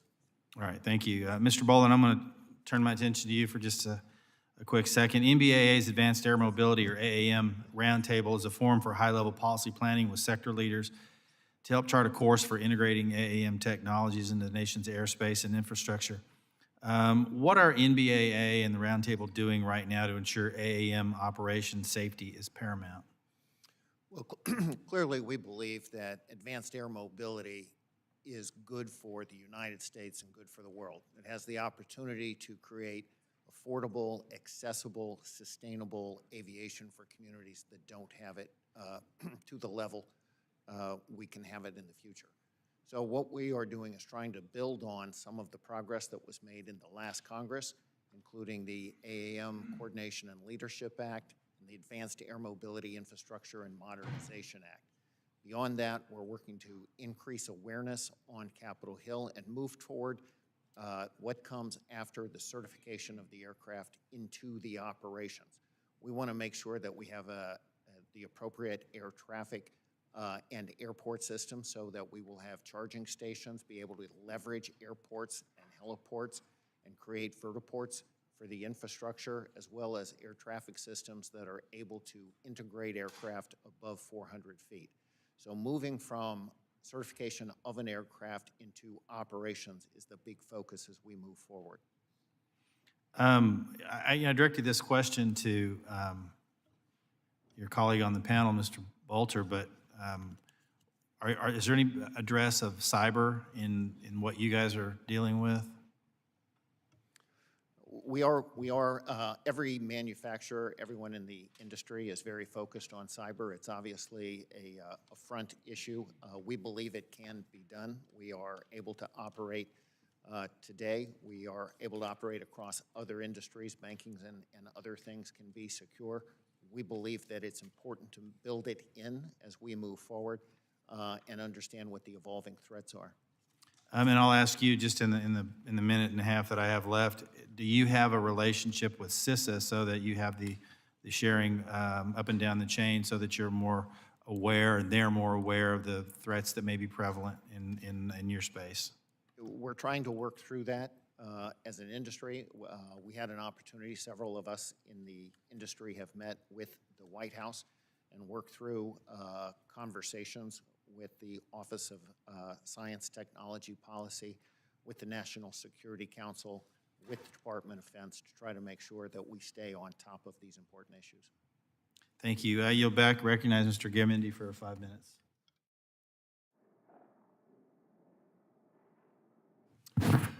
Thank you, Mr. Chairman. Two things I'd like to focus on here. All of the questions that have been asked, all of the testimony that's been given indicate that the FAA in all of its various parts of its organization has two fundamental problems. One, organization. Two, an inability to get the job done for lack of resources. And so for each and every one of you, if you could respond in writing to the committee or to me about what you need in terms of resources to carry out your task. Just listening to the testimony here, each one of you said, well, it's going to take too much time, we don't have the resources. So I won't ask you to comment all the way down until I get past my second question. But it seems to me that as we do the reauthorization here, fundamentally we have to deal with an organization, the FAA, that is not organized to meet the challenges of a rapidly changing aviation industry. All of you have testified to that already, so I'd appreciate that information back from you. What do you need to get the job done? Personnel, resources, organizational structure, and the like. What are the shortcomings? What are your suggestions about how to properly organize and fund the FAA to carry out the multiple tasks? The question I want to get to deals with air cabin. We've carried a bill with Senator Blumenthal for the last 3-4 years now, and it's the Cabin Air Safety Act. Right now, there is, in most planes, no monitoring of the air quality. We've been at this a long time, and we do know from multiple incidents and testimony from pilots as well as air crew that there is all too often fume events in airplanes. And so I want to get to this. And Captain, if you could, Ambrosi, if you could comment on this, what you and your colleagues in the air experience. And then we'll come back to, well, why can't we get this done? Well, thank you, sir, for the question and on your support on this issue. We absolutely support your initiative. Pardon the pun, but smoke and fumes don't fly in an airplane. It's a problem. and we have far too many of these events. We do support and we need monitoring of this to get to the root cause. Basically, there's data that shows maintenance may be over-servicing the auxiliary power unit, and it creates a issue where there's some smoke. But there's too many of these anecdotal of where it could be coming from. We need to truly get down to brass tacks to study it, because it's not good for the health of the traveling public. But our fellow cabin crew members and pilots spend a lot more time in the air than anybody, and it's a concern for us. So we support that initiative and are happy to collaborate. Would any of the other witnesses care to comment on this? I know that here in Washington, D.C., if you want to rent out your house, you're required to put in smoke detectors and carbon monoxide detectors. And occasionally, somebody will come along and check and see if it's done. I don't understand why the airline industry cannot and will not do this just routinely. But they won't, so apparently we need a law. So I think what I'd like to do is to deal with this issue, ask the committee here to pass this legislation out of this House and literally force the airline industry to get on with it and to provide the monitoring devices so that the cabin crews know what's going on.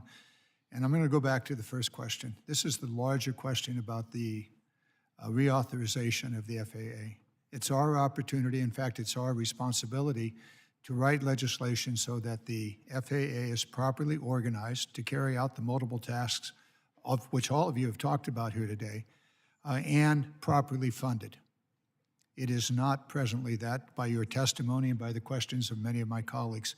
And with that, I will yield back. Thank the gentleman. Mr. Babin's recognized for 5 minutes. Thank you, Mr. Chairman, and thank you all, you witnesses, for being here today.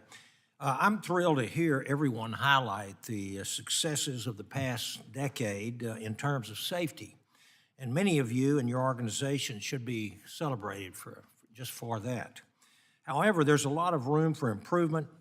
An example is just 3 days ago in my great state of Texas, at Austin Bergstrom International Airport, 2 planes were less than 100 feet away from a catastrophic collision that would have put more than 130 people's lives at risk, and that's unacceptable.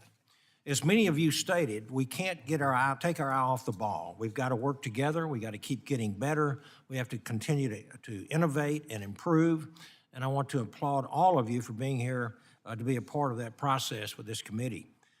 But from my perspective, recent disruptions and groundings appear to be due in large part to reliance on outdated technology and systems, some of which are built on software that is decades old, like the NOTAM system.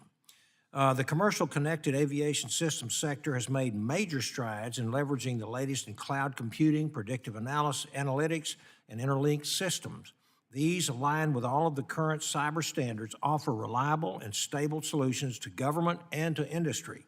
It's striking to see that the failure to use or partner with the right software and service providers could directly result in a disruptive impact on our passengers, the airlines themselves, and shaking public confidence in our air operations. There are a number of examples of commercial connected software providers that have emerged over the last decade or so, but Houston is home to FlightAware, owned by Collins Aerospace's Connected Aviation Solutions business, which provides real-time data and services to airlines, airports, and the government that would provide substantial benefit to the FAA and to operators. Other types of software include advanced flight profile optimization to help optimize flight paths based on real-time weather and traffic data to optimize routes, as well as new traffic management software systems that benefit from the innovative software advancements. So, Acting Director Bolter, thank you for being here. These questions are for you.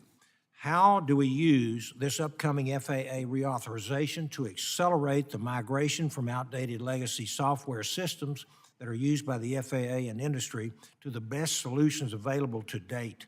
And is this a matter of providing direction or other obstacles? Are there other obstacles, rather? Sir, I think we all have the same interest that these systems be state-of-the-art. my area in aviation safety does not own the air traffic systems, but we can certainly have our air traffic folks come in and brief you on their plans going forward on all those you talked about are all air traffic systems. And we have as a safety organization, it's important that technology continue to improve. Okay. Then how do we support greater use of commercial data services by the FAA, either as a replacement or a complement to current legacy systems? Again, sir, I don't want to speak for the air traffic organization on how to do that. I know that in my previous job as running the agency's airplanes, we did use commercial services in that, but you're talking about using those same commercial services maybe into the air traffic system. That would have to be something air traffic would look at very, very carefully. Okay. Well, in the space sector, I represent Johnson Space Center as an example. We've seen great success with the Department of Commerce leveraging commercial space data. And I believe this could be a successful model for the FAA to buy commercial aviation data to improve its capabilities. Is there anyone else would like to comment on that?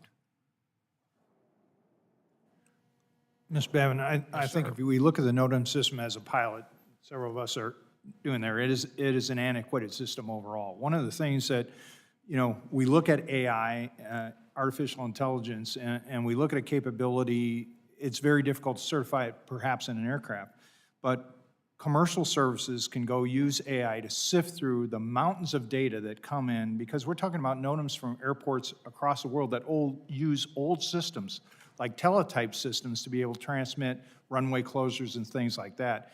A perfect application for AI, and FlightAware is one of the leaders in this, is to be able to sift through that information and give us as pilots some very good data of what's pertinent to the mission that we're going on. And so I think I would urge this committee to really look at that capability out there in the commercial sector. Thank you very much, Mr. Bonson. I'll just yield back because my time's just about out. Thank you.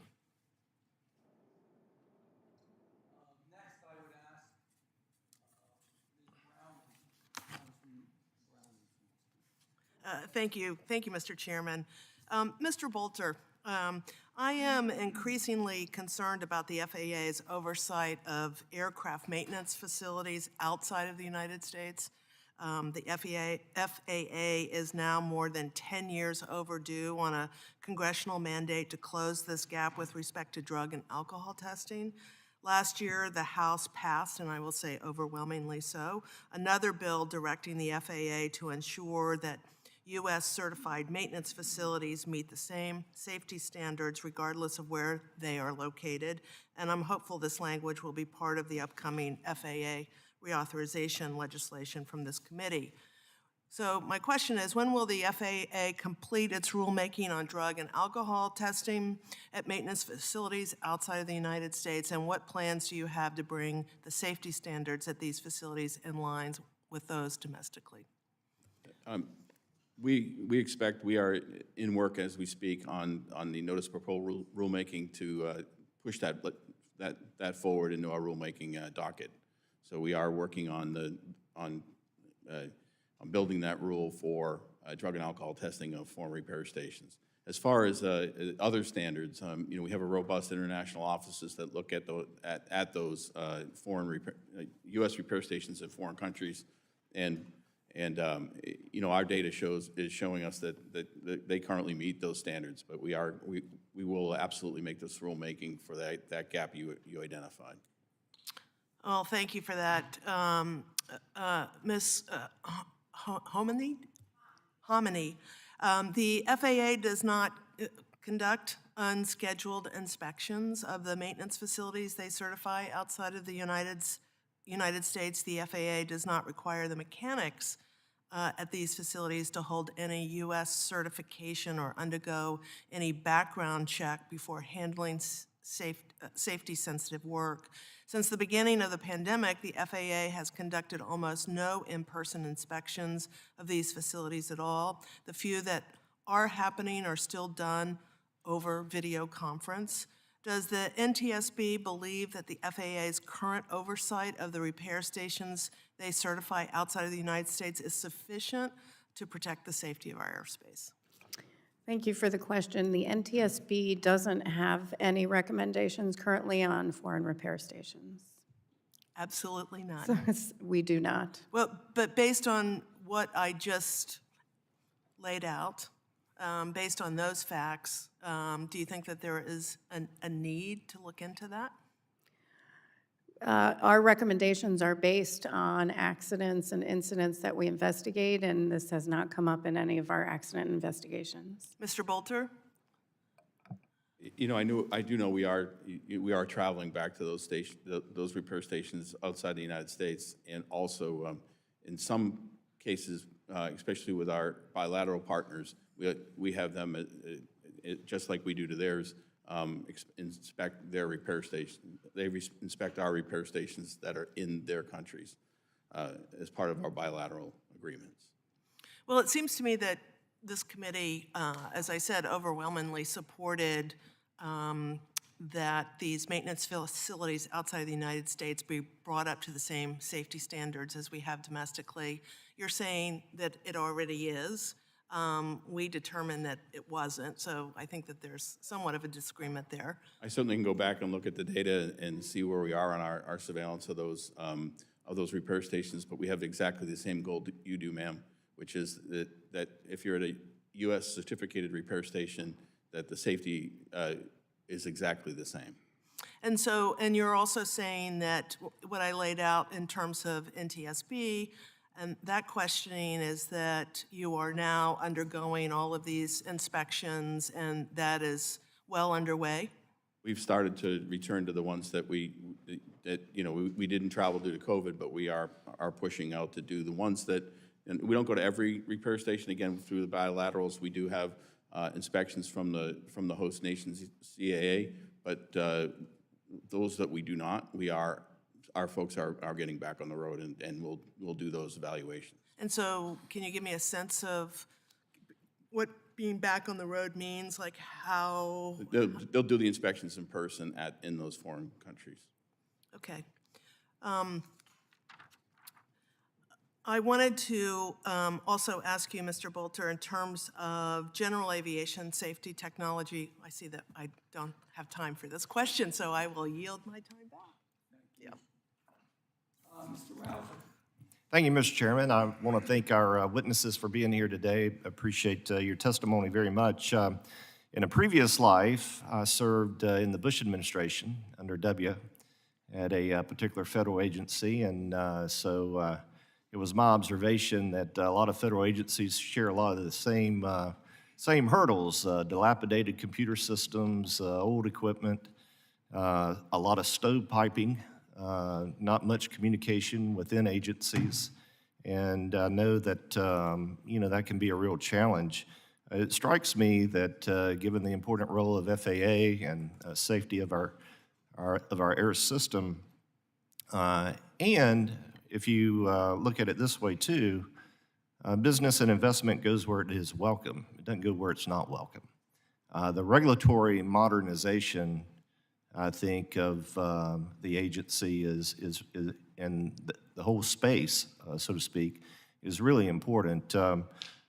Mr. Bolter, can you comment on that a little bit? And this is following up on some of the comments that Mr. Graves made, as well as, to some extent, Mr. Babin. What can we do as we reauthorize FAA, have this reauthorization bill? What can we include in there to help encourage, to help facilitate the regulatory modernization that we need? If you can speak to that a little bit more. Well, first and foremost is, we have the president's budget. We obviously need to be funded at that request level, and anything we can do to be more agile, right? Whether it's how we work, how all the hoops we jump through, anything we can do to bring the pace of technology has, as we all know, has increased, but the pace of our processes has not. And my number one goal in the Aviation Safety Organization is to get that speed without ever degrading safety, but to build those paths for technology, to make sure that we we don't leave people wondering what the path is to operation. What is operation going to look like? What are the certification standards of the aircraft going to look like? So everything we're really focused on how do we move faster, but at the same time deliberative enough, deliberative to the point of using our tools for risk analysis and keeping the level of safety, or frankly, we'd like to continue to improve safety and speed up the clock a little bit. Okay, I got a couple of questions I want to make sure I get in, so I'm going to move to those real quick, but related. So what's FAA's plan for addressing aircraft avionics and ground systems cybersecurity, and specifically how will responsibility and oversight be managed in partnership with the TSA? We have, currently we have standards for ensuring the aircraft are protected against lots of things, right, on the avionics, from interference, from any type of if there's connection between the back end, say the systems that you're on your iPhone on board, that those are separate from the avionics system. So we already have certification standards, but those are always we're always looking at those to make sure that those standards are appropriate for the current risk. So what are you doing to address the stovepiping in the agency specifically? Well, as you know, it's every box is a opportunity to stovepipe. We know that we have to behave differently. We're looking at AAM. We're looking at a cross-organizational. How do we do this from vertiports to aircraft certification, which of course is an aviation safety organization, the operations, and air traffic integration, right? We are actually working together, sitting down as a team on every 2 weeks with the administrator and walking through what our plan is to be able to across the agency make it available, AAM in the airspace on delivery. Ms. Hamandi, can you speak real quickly to the application and purpose of the NTSB's most wanted list? And has this list been a useful tool for enhancing aviation safety? It's a great question. I worked on this committee for 14 years, and I was the biggest advocate for the most wanted list. It's fantastic for getting out what our priorities are. However, as the head of the agency, my priorities have changed.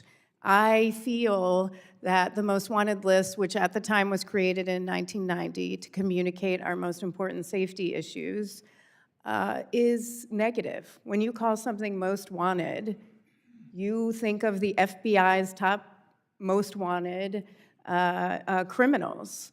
In addition to that, my biggest concern is that the most wanted list is taking resources from our investigator staff.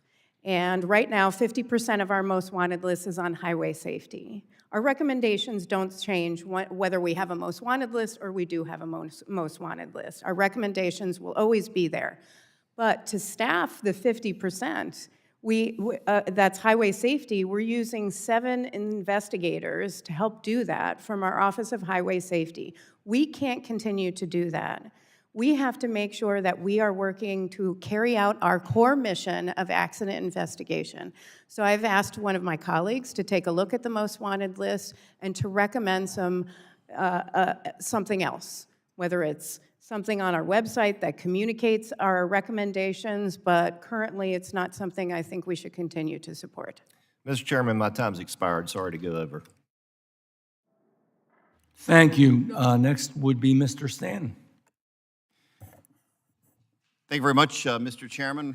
This outstanding hearing, a good start to our process for FAA reauthorization. An important aspect of improving aviation safety is the incorporation of new technologies, and we've seen those benefits take shape through the implementation of NextGen. On the other hand, aviation stakeholders have expressed concern that the FAA is falling behind other civil aviation authorities in utilizing a technology called space-based ADS-B, which gives pilots and controllers real-time surveillance and situational awareness. Space-based ADS-B was developed in the United States and is currently used in 41 countries for air traffic control, air traffic flow management, search and rescue, and data analytics. Chairwoman Hamadeh, as we work to reduce aviation accidents, has the NTSB looked at this technology, and shouldn't expanding its use for search and rescue and accident investigations be part of the solution? Thank you so much for the question. Space-based ADSB is certainly more precise, and that will help in our investigations. We don't do search and rescue, but we do partner with other agencies when that does occur, so that more precise information leads to a better outcome in an investigation. Thank you. Mr. Bolter, small drones are playing an increasingly significant role in the inspection of America's critical infrastructure. I've seen firsthand the efforts of the Arizona Department of Transportation to inspect bridges that improves worker safety, decrease carbon emissions, and increase infrastructure resilience. However, some forms of infrastructure inspections require the small drones to fly outside the line of sight of the remote pilot while shielded by the infrastructure they are inspecting. The FAA waiver process can take months to complete and consume significant resources for the FAA and operators, even for those low-risk, low-altitude infrastructure inspections. The FAA has stated that it intends to streamline and standardize that the low-risk beyond visual line of sight waiver process, which might include summary grants or predefined risk assessment. Can you commit to the committee today that the FAA will publish a streamlined process to enable low-risk, high-value inspections this year, consistent with the FAA's safety and environmental goals? Sir, I don't know if I can commit to this year, but I can absolutely commit to, that is important to us. It is work intensive to do the approvals you talk to, and we need those folks, frankly, to do, with those low risk operations. If we can make those more automated and or summary grants, then we can use, have those folks focus on rulemaking, which is what our next goal is, to get that all of the a lot of the recommendations from the BV loss, the Beyond Visual Line of Sight ARC, into a rulemaking. So we need to do it. It's the current process is not only labor intensive for industry, but labor intensive for us. Is there a timeline you're willing to commit to today? Not today, sir. I'd have to look into it a little bit more, but it is absolutely one of our one of many priorities to get that done so that we can use. We'll follow up regularly with you on this important issue. Absolutely. Second question also for you. I'd like to commend the FAA's efforts on 5G spectrum and finding a path forward to this point that ensures aviation is safe and uninterrupted while the telecommunications industry deploys 5G. However, I'm still concerned about the upcoming deadlines and airlines potentially not being able to retrofit their aircraft in the heart of summer peak season, leading to operational issues for aviation. Additionally, I understand there are ongoing conversations with the telecommunications industry on long-term mitigations for the continued deployment of 5G without disruption to aviation. Can you provide us an update on the status of conversations with the telecommunications industry on long-term mitigations on 5G? So the current mitigations are voluntary. They are approved through their license with the FCC to raise the power to their limits, and that's our concern with that, is that introduces risk, and that's hence the getting the radar altimeters updated, sir. And so we continue to bring all the stakeholders together and work with the wireless companies to continue that their voluntary. Thank you very much. I want to get one final question in here. Last year, our colleague, Congressman Langevin, was denied boarding due to a lithium-ion battery which powered his wheelchair, even though the battery met all FAA safety standards. Are there additional steps we should be doing right now in Congress as part of the FAA reauthorization to ensure that those who rely on mobility devices powered by lithium-ion batteries are not denied boarding? So we can certainly work with our Office of Hazardous Materials and make sure that the current authorizations are well known in the airline industry so that that does not happen. Okay, we'll be following up regularly on this important issue as well. Thank you. I yield back.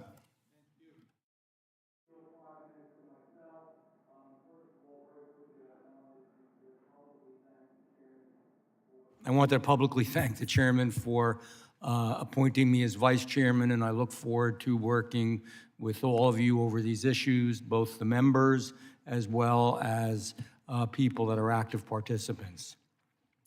I wanted to welcome you to the first preparation for this year's FAA reauthorization, and obviously the United States of America led the world in the 20th century aviation, but we cannot take our leadership for granted. Congress must ensure that American aviation technology remains #1, the best in the world. I'm concerned that the Federal Aviation Administration is falling short in this technological mission. The FAA is run by fine, hardworking folks dedicated to keeping the public safe.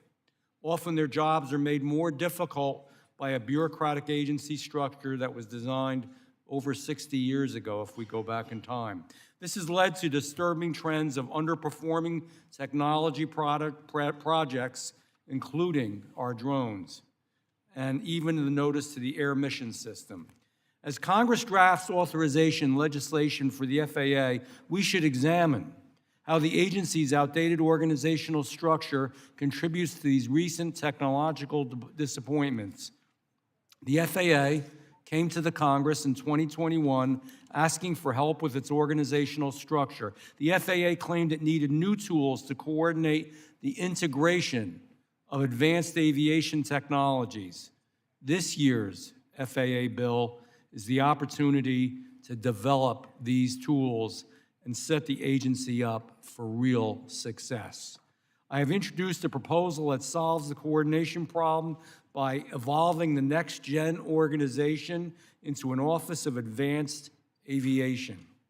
I am actively working with colleagues across Congress and the aviation stakeholder community to prepare this proposal for the FAA reauthorization. We have been working on it for about 2 years. This hearing will provide valuable information for this effort. I direct my question to Mr. Bolter, the FAA's Acting Associate Administrator for Aviation. Mr. Bolter, the FAA came to Congress 2 years ago and said it was time to evolve the next-gen organization. This organization plays a vital role in overcoming our aviation technology challenge. May you please describe the FAA's current plans for next-gen? Sir, I'm not aware of what the agency's plans are for next gen. Inside of aviation safety, I can just tell you that what you talk about, we're committed to working across the agency to bring AAM forward. Okay, maybe you could, next time we meet, tell us a little more about your thoughts on next gen. Thank you. I'm also going to ask you, based on stakeholders being deeply frustrated with the FAA's approach to drone certification, do you all have a plan to change the drone certification process, and what role will aviation safety play in that process? Sir, we do. We issue hundreds of exemptions a month, as we, I think it's hundreds a month right now, on allowing drone operations of drones over 50 pounds because we do not have regulations in place. So we are working on building a rulemaking set based on the Beyond Visual Line of Sight, ARC, the great recommendations that our Aviation Rulemaking Committee gave us. We're building that out as we speak, and we will continue to work towards a rule set for the drones bigger than 50 pounds and certainly commercial operations and agricultural operations in drones. What is your time frame for that? The rulemaking system is not quick, but we expect to have what we need to have done here from an aviation safety perspective later this year or early next year. How do you feel you've done with drones in general and with 5G? I think in 5G, I think bringing everybody together in a place that we don't hold a lot of authority on this. We don't hold any authority on the signal. I think the way we work that collaboratively across the government and with the industry should be commended. I think we got in the drone environment. I think we could have moved out with rulemaking much sooner than this, rather than be in this exemption world. Which is one of the things I think we have to work on, is just making things move faster, more efficiently, and more focused. I appreciate your time. Thank you. And I appreciate all your work. Our next gentleman up is Mr. Garcia. Thank you, Mr. Chairman, and to all the witnesses hearing this morning. In Chicago, the City Council lifted up standards specifically acknowledging the importance of addressing security and stabilizing the workforce. This year, airport service workers, including caterers, de-icers, baggage handlers, wheelchair attendants, aircraft cleaners, and cargo workers, among others, will see their minimum wage pay increase to $18 on March 1st. Am I excited that one of these frontline workers, Diana Ordaz Quesada, will be attending the State of the Union tonight as my guest? Diana makes air travel possible for the elderly and people with disabilities at Midway International Airport and ensures they are transported to their destinations safely. She's on her feet for nearly 10 hours a day, walking 30,000 steps while pushing passengers and handling their baggage. Diana is frequently told to stay from mandatory overtime, which is difficult for her as a mother of 5 to balance work and family needs. Diana is one example of the impacts of chronic turnover and wages that have barely improved in 20 years in these airport service jobs. This is a dangerous combination, not only to have experienced staff leave the industry, but there are few incentives to bring new people into the workforce who do difficult and essential work at airports. I'm proud to be following that approach and reintroducing the Good Jobs for Good Airports Act with my colleague, Congresswoman Holmes Norton, to ensure our taxpayer dollars are advancing a safe, secure infrastructure inside and outside airports. To Mr. Boulder, given the significant investments of federal money into airports throughout the country, do you agree that it will be important for us to look at the connection between security, establish strong wage and benefit standards for service workers at our nation's airports, and when thinking about how to ensure the gold standard of safety and security in our aviation system? Sir, safety is important to us at all aspects of aviation. The Aviation Safety Organization kind of ends as you get off the airplane and then on to into the airports organization. I could certainly steer you to the airports folks and have them and have you talk about your concerns with them as they run the ground, the ground side and grants and safety standards of airports. Well, thank you for at least acknowledging their important role since you don't have jurisdiction. Mr. Chairman, if there is no objection, I'd like to yield the rest of my time to Mr. Cohen. No objection. Thank you, Mr. Chair, and thank you, Mr. Garcia. I'd please be quick. When I was talking to Mr. Hall's favorite employee at the NTSB, she kind of gave me an answer that allowed me to shift to Mr. Bolter, and he's responsible for seeing that there are improvements to the black boxes and that they don't sink to the bottom of the ocean. This is, you're familiar, 2015 NTSB issued a safety recommendation calling for all aircraft use in extended overwater operations to be equipped with a cockpit voice recorder and flight data recorder whose recovery does not require an underwater retrieval. But yet nothing's happened with that. It's listed as an unacceptable response by the FAA for their failure to act on this provision. Mr. Bolter, can you assure me that there will be an acceptable response, and that response will be that the public is protected because we'll have floating cockpit recorders mandated by the FAA? I can assure you we'll look at it. I'm unfamiliar with that particular recommendation. We'll look at that, sir, and I'll have to take an IOU on that. To where we are on that, I'm not aware right this second. Well, I appreciate your taking a look at it, but that's not a very good answer as far as I'm concerned. And since Mr. Hall is one of the great heroes of aviation protections and safety, and this is his passionate desire to see this done to protect the public. I mean, there was a flight that was from South America to Europe, and it crashed somewhere there in the Pacific, and they took months, I think it was 6-7 months, to find the flight recorder. Ms. Hamadeh, can you edify Mr. Bolter to that problem in 36 seconds or less? Yeah, I mean, I would just say that underwater recovery, especially when you have a very large debris field, is not only expensive, but it can take significant time, and it's very difficult. So that is why we recommended that we have them so that they would float.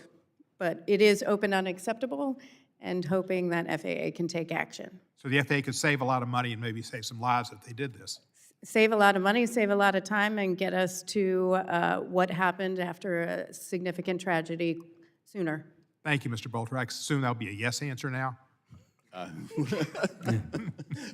As I said, sir, let me, I've looked, I will give you that we are paying attention to every single open, unacceptable, and every, we have a great relationship with the NTSB, sometimes harder to implement than to recommend, but we will take a look at that, and I'll get back to you, sir. Thank you, sir, and I'll tell Mr. Hall.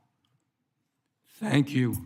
I was going to try to be humorous and ask if that included balloons, but that's sink in the ocean. But I'll let it go. Mr. LaLafla. Thank you, Mr. Chairman. Appreciate it.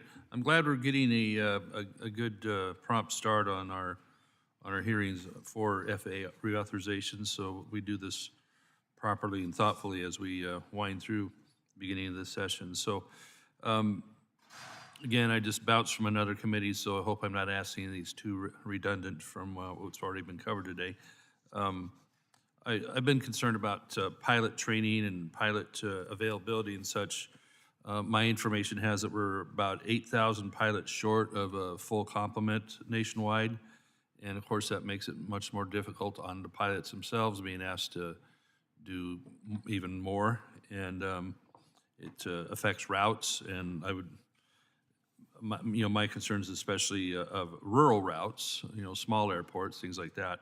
And that just makes it that much tougher for travel. So the FAA has issued, I have here 9,500 certifications in the last couple of years, pretty good, but they didn't quite keep up with the decrease for active pilots. So it's noted today that the national airspace system has become safer over time. With improvements in safety of our airspace, I believe it's prudent to re-examine the regulations requirements for what it takes to become a pilot. That's something we can look at. Training and exam process to become a pilot in the U.S. can cost above $100,000. The FAA requires 1,500 hours of flight training, known as the 1,500-hour rule. Military pilots can do half that number, and some college graduates can have that number to reduce to 1,000 or 1,250 hours. So let me line this up for Captain Ambrosi. With improvements in the airspace system, do you believe we can be in a position to reconsider the minimum hours required for pilots, maybe especially military? Is there other requirements that can be re-examined, not to lower the level of safety or diligence, but that is reasonable within the context of what we're looking at here? Well, thank you for your question. I can understand the plight of rural communities, but first and foremost, airlines make decisions on economics on where they allocate airplanes. It's not up to pilots, and I will tell you that in the last year, there were 10,000 airline transport pilot certificates issued, more than pilots' jobs in commercial airline, in the airline business. So we have a training backlog. COVID was obviously a major pandemic. It's great that we're all back in person here, but there's a training backlog. But there are more pilots today at major airlines than there were pre-pandemic, but they're flying less because they're all making their way through training. So we have a situation where when these pilots get back to where they belonged, they'll be more efficient and will be able to do more. But as far as rural communities, I would suggest that airlines use economics. They're flying many of those airplanes to more profitable cities now. They've upgauged over the last decade, and the smaller airplanes, when I started, were 30-passenger airplanes or smaller. Now the smallest airplane was 50, and they're getting rid of the 50-passenger airplanes for economics, not because of a lack of pilots. So no, I wasn't saying, sir, that it's necessarily because of the pilots. It just might be an effect farther, down the chain of that might see less. My focus mostly was on would we be helping out the process if we had a harder look at the 1,500-hour rule or some other portion of the requirements that could be brought more into line with what is really needed. If you have former military, if you have others, could some of these credits, for example, is there more way to expand credits and get that number lower and still not reduce adequate training? Well, I'll go back to we're at the safest period in aviation history right now, and a lot of that is because of these very rules. So there is a significant credit for military, half of what the requirement is. There's a significant credit, as you mentioned, for the pilots that have gone to a four-year college where they've gotten advanced academics. There's a process, the system is working. There's a process in place. If someone has an alternate suggestion, the FAA has a process. The Congress has given that to the FAA to review those and see what else is out there. However, again, I will reiterate, we're at this, this last decade is the safest in aviation history, and we should, exercise caution. My memory correct that before it got bumped to 1,500, the number was 250? Is that correct?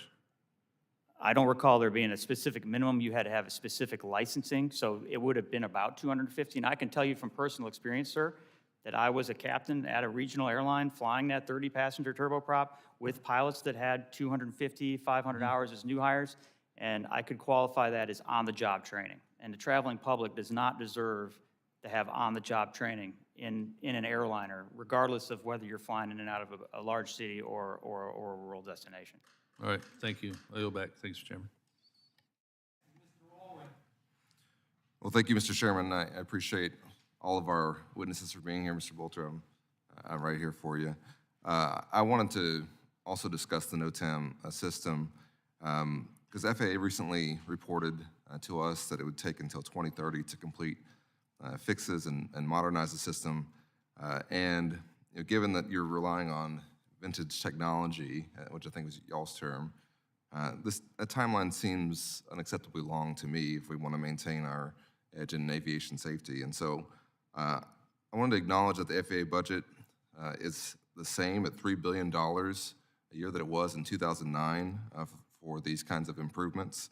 There's no increase taking into account things like COVID or other increased costs that you've had to deal with.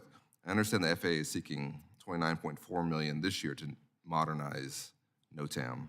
And I wanted to hear from you today what it would actually take in terms of funding for us to fix this, because it's not just the breakdown that we had, as we saw with, I think, the Canadian Airline incident, that it's difficult to understand, and it seems to be, NOTAM system doesn't really seem to be working. So what's the actual number? What do we need to do to try and get by 2025 NOTAM updated? My good friends in air traffic are responsible for the NOTAM system, but it's my understanding that there is a desire to go faster in that update to that system, and if that requires more funding, then they'll come back to Congress and ask for that. So you're comfortable with the $29.4 million that you're requesting? 29.4 million, I'm sorry? I think that's what you're requesting that this year to modernize. Yeah, again, not my not your area. Not my area, but certainly, if they need more than that, I would imagine they'd make another request. Okay. Well, we've also spoken previously about 5G implementation. I know everyone here is talking a lot about it. But are we just urging manufacturers to develop electronic filters? Is there there are other processes in place? Where are we in your opinion? And Captain Rosie, if you wanted to also mention what you think pilots are experiencing in terms of 5G, because I've been reading some concerning reports of indicating heads-up display anomalies, autopilot issues, auto throttle shutoffs that seem to be related to 5G. And obviously, while we want to implement this, we need to do it in the correct way. Yeah, I do believe that looking at the data that we have, that since the power reductions have been agreed upon, that we're in a good space as far as the risk goes. Not unusual my history. I ran the flight inspection organization, so chasing micro ramps around the sky was our business, and the research and development organization as well, in which we've done a fair amount of testing with the wireless companies on FAA airplanes to look at the signal.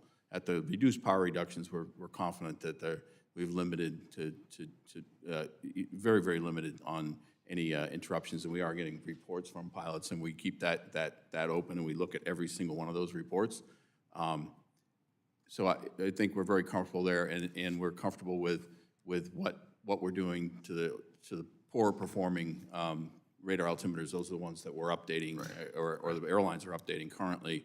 And then longer term, there's many more people entering that space. and the power is going to go up at some, in July. And, we're looking at what are the longer-term standards for radar altimeters to be built in the future so they'll be immune to any future work in the adjacent space, if you will.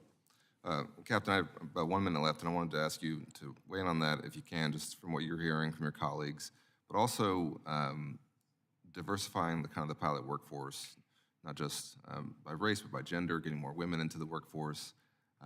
What do you have ideas on how we could go about doing that? Would access to student loans or programs like that be something that you would find interesting? Absolutely. So on the 5G front, I share everyone's concern that right now that is a voluntary mitigation, and that in July it's going to come back. Airlines are making good progress on updating their radar altimeters.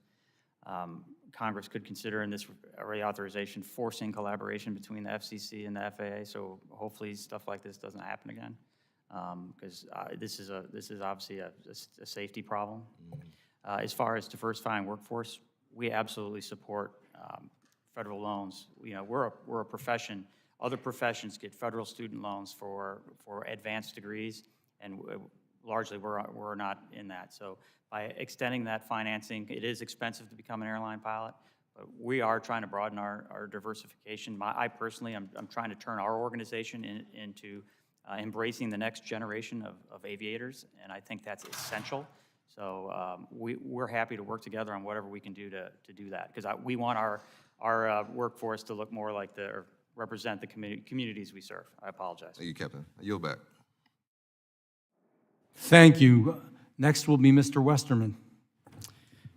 Thank you, Mr. Chair, and thank you to the witnesses for being here today. I know that a lot of the members on our side are my fellow colleagues on the House Natural Resources Committee. We had another hearing this morning, but we're back here in full force, and I look forward to working again on the reauthorization.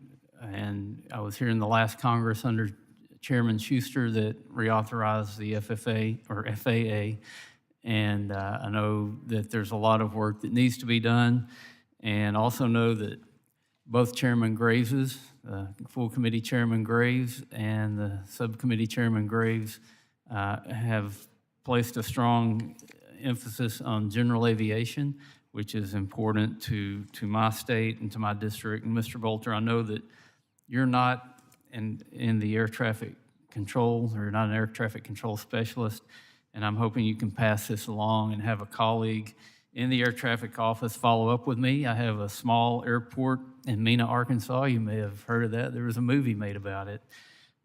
It has a major problem with air traffic control. When planes dip below 4,000 feet, pilots lose contact with the Memphis Air Route Traffic Control Center. The folks at Mena have been trying to get a repeater installed so that the pilots aren't flying blind into the airport, but they haven't met with any success. We know that general aviation is critical to rural economies and small airports, and safety is always of paramount importance. I've spent more time than I probably needed to, or obviously not as much as I guess I need to, but more than you would think, traveling to sites on top of mountains where these repeaters could be located, visiting with officials, and so far we've just been able to get nowhere. And coming from with an engineering background, this seems just atrocious. It should easy to do, not that expensive, and should have been done a long time ago. So I'd like to know what the FAA's plan is to provide RAG coverage from the western edge of Memphis ARTCC to places like Mena that are currently cut off from radio contact due to mountains and other physical topography. I certainly know Mr. Rell pretty well, and I know my team's here taking notes, so we will have Mr. Rell get back to you, who runs the air traffic organization. I've flown into Mena myself, and I understand the issues with being able to pick up air route, the center from Mena. I'm not going to ask what you were flying into Mena for, but I was actually dropping an airplane off for the paint shop there. I don't know if it's still in business, but it was many years ago. I dropped a Convair in there for paint. it wasn't a black airplane in the 90s. No, it was not. We did it full daylights. So, as you know, My understanding is when a pilot gets ready to take off from Mena, they have to get on their cell phone and call air traffic control, and there's also not the greatest cell phone coverage over there. So, I know that's just a frustration I see in one airport in my district. I know there must be others around the country, so I appreciate you passing that message along, and I look forward to working on the reauthorization of the bill. And, Mr. Chairman, I'm going to yield back 1 minute and 27 seconds. Thank you, Mr. Westerman. We will now have Mr. Auchincloss. You have 5 minutes, sir. Thank you, Chairman. I want to start, Captain Ambrosi, just by voicing my support for the high standards for pilot training that are in place now. The flying public, as you say, deserves to know that those piloting them are fully trained and are not learning on the job. I want to turn now to an area that I'm going to be focusing on with FAA reauthorization, which is curb management at airports. And Ms. Buckley, turn to you. Beyond separating out departing and arriving passengers and creating more access points to the terminal, proposals to alleviate congestion at the curb and improve safety include deploying dynamic pricing models at curbs, addressing vehicular infractions through automated enforcement, creating off-site ground transportation centers with fast automated people movers, and advanced spatial sensing technologies to monitor congestion and safety risks. What is MITRE doing now, if anything, on helping airports and Congress think about better curb management at our nation's airports? And what might Congress do to partner with the work that you're doing? Thank you for the question. We certainly think about transportation from a citizen-centric view as well. It's a systems of systems. So I think, we think about the continuous system of planes, trains, and automobiles really working together. And in terms of the technologies and the ways that we can model increasing efficiencies at curbside, I think the opportunities are tremendous. So if we think about smart city-like sensors at curbs, understanding what's needed, all of the potential solutions that you just mentioned, we have the mechanisms and tools to be able to model out those solutions to see if any of them really will lead to the improved performance that you're looking for. So I thank you for the question. I think it's an exciting area to pursue. Well, I'll look forward to working with MITRE on that. And in a broader note, what do you think a trusting public-private partnership in aviation safety looks like between MITRE and the public sector? I would really point to the ASIAS program for the aviation component. So operating as that trusted third-party provider of data where we can bring in sensitive data from multiple parties and house that in a trusted manner. And as we mentioned earlier, I think that's a model to move on to other types of certainly advanced air mobility as well as surface transportation and modes of transportation to continue to see the advantages that we've gotten from these voluntary safety reporting solutions. Well, I've had the pleasure of visiting your facility in Bedford and certainly can see the value that MITRE creates as being, as you said, the objective, neutral site for data sharing and for as a center of excellence for industry. Final questions are for you, Mr. Bolter. Some companies are talking about air taxi service, which would compete directly with existing transit and rail service in our cities. Has the FAA coordinated its planning with the other modal agencies to ensure it is not preferencing air taxis over rail or bus service in these areas? So as part of our agency response, we coordinate closely with the department, and that would be department and department is now working an interagency group. The department has the rest of those modes.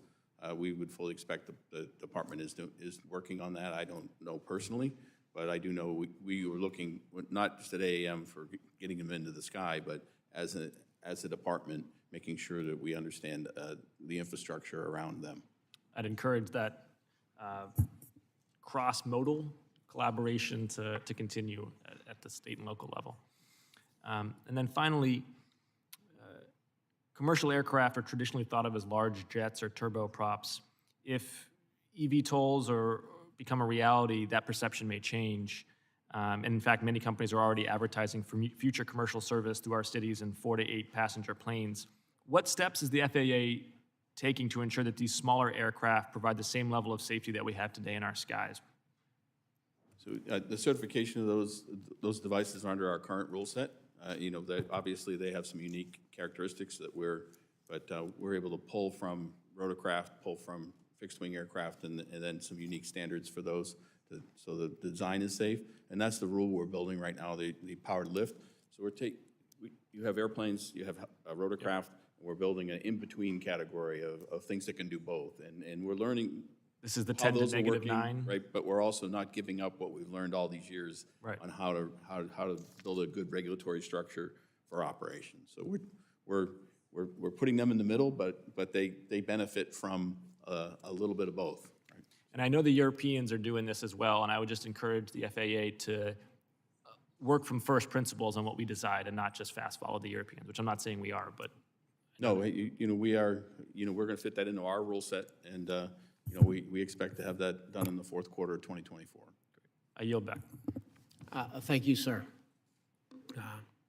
I'll give myself 5 minutes of question. I'll just make an opening comment on, I'd like to thank everybody for being here. I like what I've heard so far. I think everybody, what we've all heard. I like the gold standard, the safety that we've seen for the past several years. I'm not going to ask you individually, but it would seem like you would all like to eventually have a boss. I mean, we don't have an administrator with the FAA. You haven't had one for several months now. I believe you have one, but the nominee isn't going anywhere. It's being delayed in the Senate. And I think it would be very, very important that this administration would find a nominee that could actually get Senate confirmation, because I understand he has an interesting past. But that's just my point on that. I would like to start with you, Mr. Bolter. According to a recent study, nearly 70% of general aviation accidents could have been prevented if aircraft had advanced digital safety systems. I know industry is working hard to develop auto landing, auto takeoff, and advanced navigation systems for general aviation aircraft, but are facing frustrating certification delays.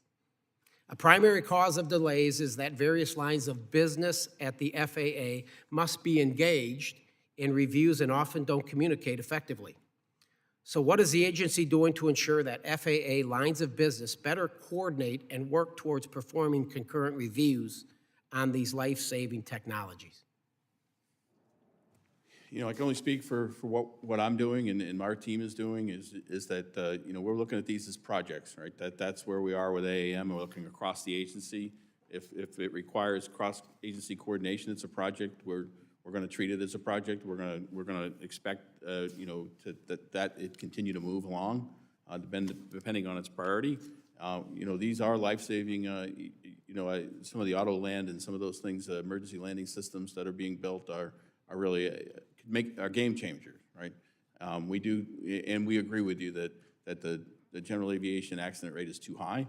Even though it's been coming down, even one death is too many, and that's a tragedy for whoever's involved. So I can certainly look at where we are in that, but I know that with my colleagues at the management board in the FAA and the acting administrator and deputy administrator insisting upon that we do not act as we have in the past with stovepipes, and that we work as teams to deliver for the American public. Fair enough.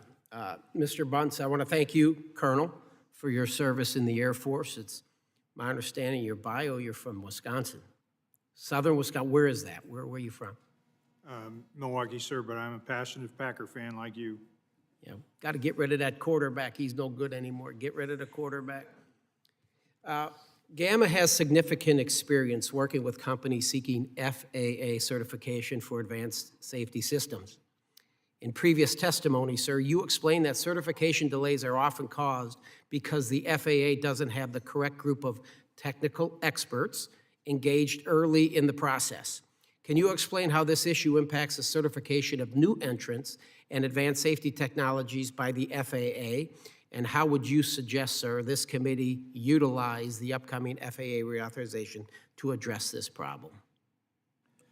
Well, sir, I addressed in my opening remarks, when we go ahead and we have this delay in the rulemaking, we go ahead and require Mr. Bolter's people to be able to do all kinds of things like special conditions, exemptions, things like that, that suck away all the specialists that we could have working on this new technology. So to me, the most important thing that we can do is for this committee, and they've done so in the past in different reauthorizations, call for a 90-day review of the internal processes, not only within the FAA, but what then needs to go to the department in rulemaking. And then when things do start getting delayed, then the process between the department and the White House to be able to promulgate these rules. And what we're seeing is just we're delaying and delaying, and then we start to add more rules to that existing rule, which further delays it, and it does have a negative impact on safety. Fair enough, thank you. I'll finish with Ms. Homan. I'm looking at your budget. FY22 is 121.4. FY23, you have 129.3. Is that enough? Are we good? It is not enough. The 129 actually came down to 127 because we had to pay for recovery of an aircraft because insurance didn't pay for it. So we don't have the resources that we need. We have asked for $145 million for FY 2024, which will help us improve training and get more people on board at the agency. Okay, thank you. I now yield to Ms. Hoyle. You have 5 minutes.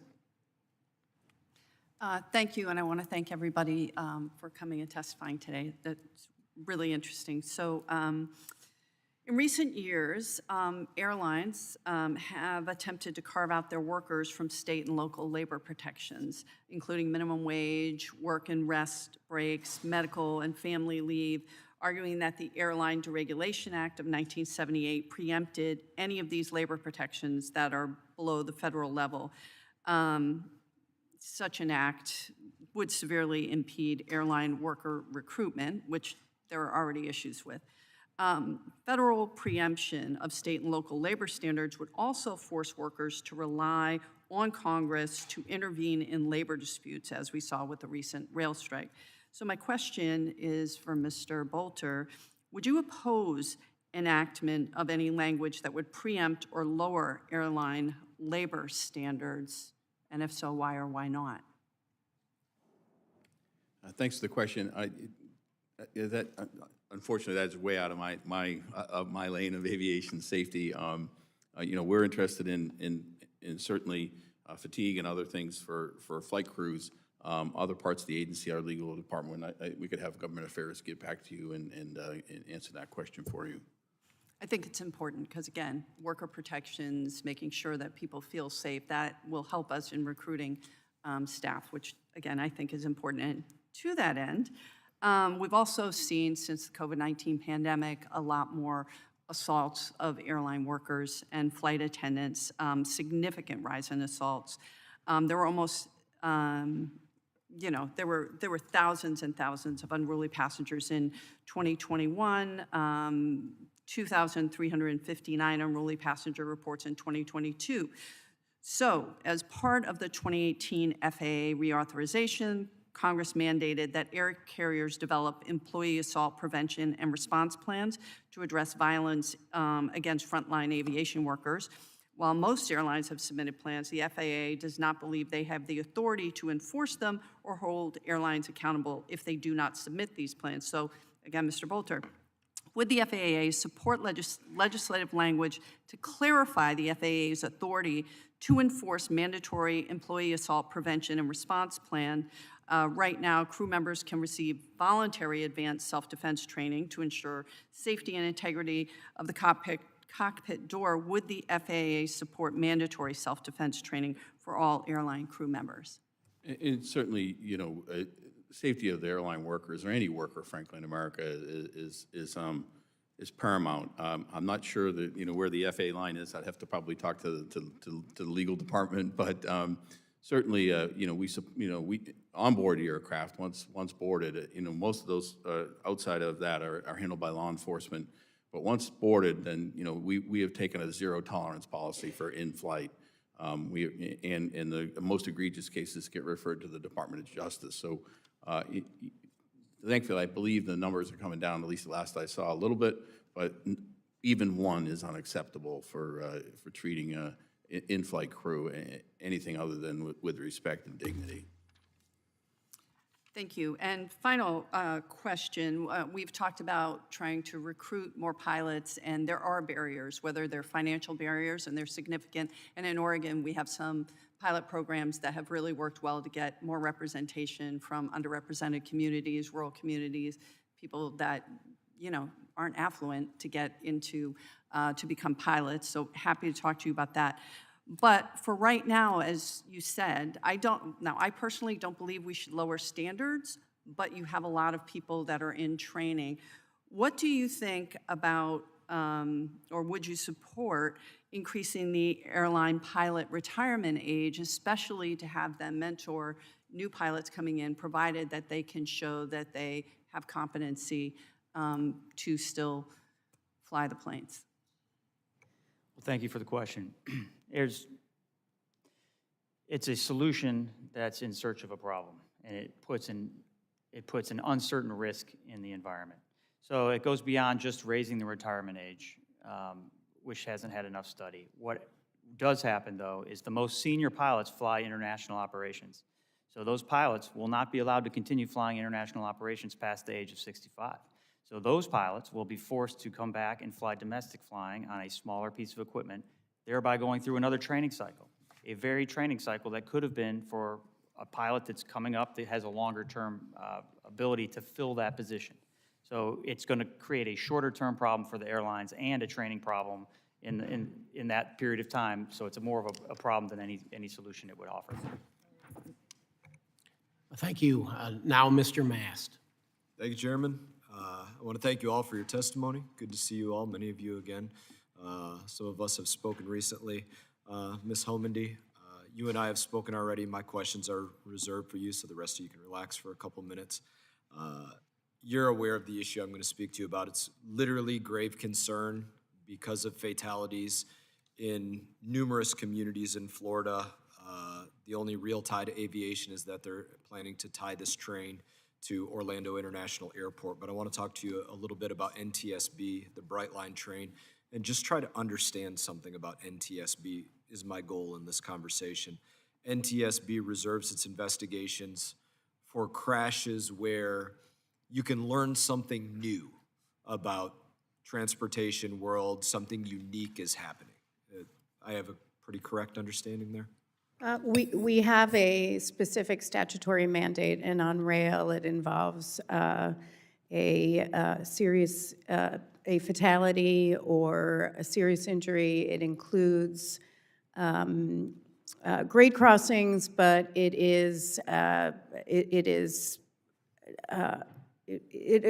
are the ones that we believe have significant safety issues that we would like to weigh in on. So to give some stats, we're talking about over the course of basically 5 to 6 years, some of that being test rail time, some of that being actual retail passengers, paying passengers, a total of about 75 miles of service, very short distance of train track running, an area that there has been freight rail running for many years and other passenger rails running for many years. In 2022, 22 fatalities, 2021, 7 fatalities, 2020, another 7 fatalities, 2019, 28 fatalities, 2018, 7 fatalities, 2017, 2 fatalities. At what point does the volume of incidents, some of them fatal, some of them non-fatal, many of them by suicide, many of them non-intentional, but at what point does volume of incident become something unique that needs to be looked at? And the reason this is very important to my community, the 75 miles that it's running largely doesn't run through my community right now, but they're expanding, doubling the length of this track to now run through my community up to the Orlando International Airport. And it has been captioned that this is the deadliest train in America per mile. I don't want it to be the deadliest train in America per mile, but now also running through the breadth of my community and my community now having those statistics. So at what point does this become the amount of instances that we have there make it unique? Well, I have shared with the staff that I believe that we should do a special investigation on the Brightline fatalities and injuries. We recently launched on one that we thought we could open up an investigation, but it unfortunately was a suicide, which we do not do investigations of suicides. So we do continue to monitor safety on the line and work with FRA, who also has a responsibility to investigate those accidents as well. My understanding was there was, I know the incident you're talking about, there was one that happened just a couple weeks prior to that one that was not a suicide. I think we made your staff aware of it. They were not tracking the incident. Looking at this, I guess you could say, or I should rather ask it, I don't want to put words in your mouth. Is there anything in your opinion, as we look at this, to say that something has changed to indicate the statistics would be different in the expanded rail service? Has something changed to say that the stats will be different? They went back up again in 2022 to 22 deaths. The year before they were 7, so it doesn't look like statistically there's a decline. I'm not aware of anything, but I will say this occurred on the Northeast Corridor before Amtrak closed all the grade crossings. So that is how Amtrak dealt with it. You do have a significant safety problem in Florida. I've pulled up in a car and almost ended up right on the tracks because there'll be a light right before and then a light right after, and then you have no idea where you're supposed to pull up. So it is a significant issue. One more quick, I don't think I got an answer to this. You said the incident you spoke of most recently, it was a suicide, you couldn't investigate it. Does the volume of incidents equal something that is unique, where there's something to be unusual and learned, because there's been so many crashes? I believe so, sir, yes. Thank you, ma'am. I appreciate your testimony today. Thank you, Mr. Mass. We will now go to Ms. Fauci. Thank you, Mr. Chairman, and thank you all for being here with us today. I'd like to turn our attention back to diversity in the aviation workforce. Congressman Allred touched a bit on this, but I'd like to do some follow-up. In 2021, the U.S. Bureau of Labor Statistics reported that only 3.9% of pilots in the U.S. aviation industry were Black. This is an increase of 0.5% over the 2020 statistics, but it still does not compare to the 94% who identify as white. In my home state of North Carolina, Elizabeth City State University, an HBCU, hosts the only 4-year collegiate aviation education program in the state of North Carolina, offering students a Bachelor of Science degree in aviation science.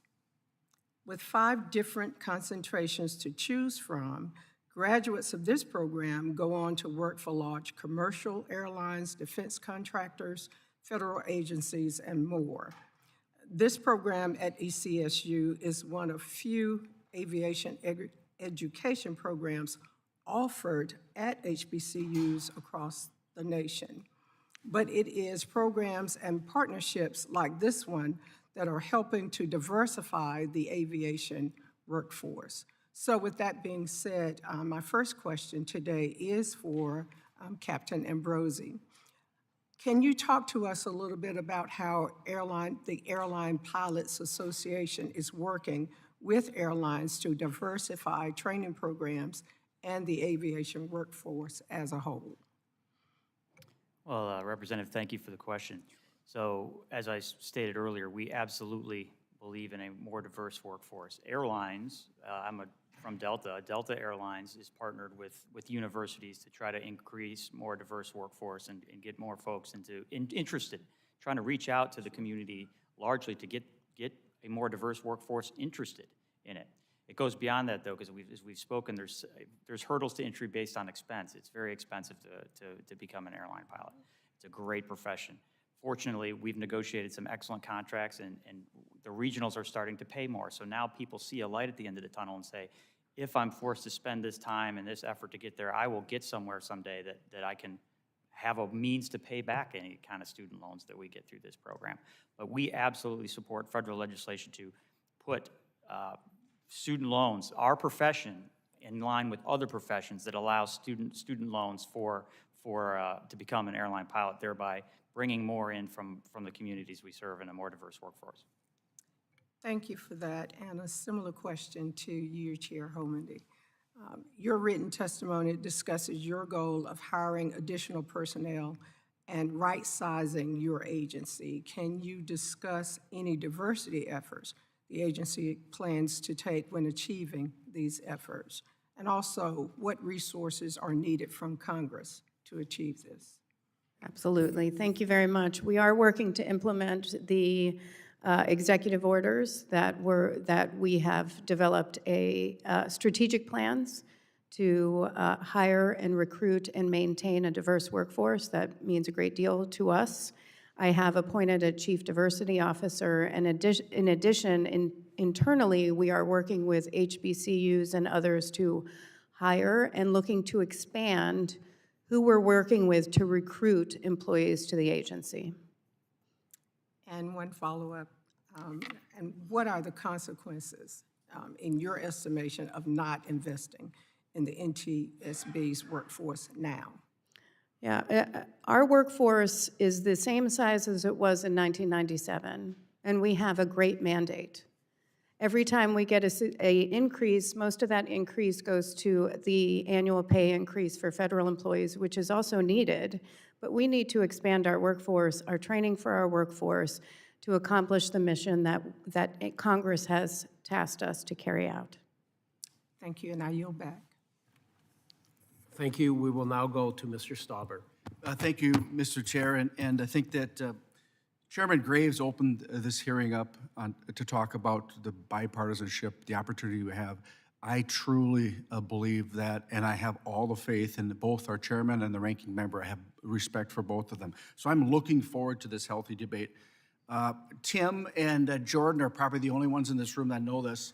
It was about 6 years ago that I had my 43 hours of my pilot's license in my logbook, and I did a couple of landings, and my instructor was in the front seat, and I did them very well.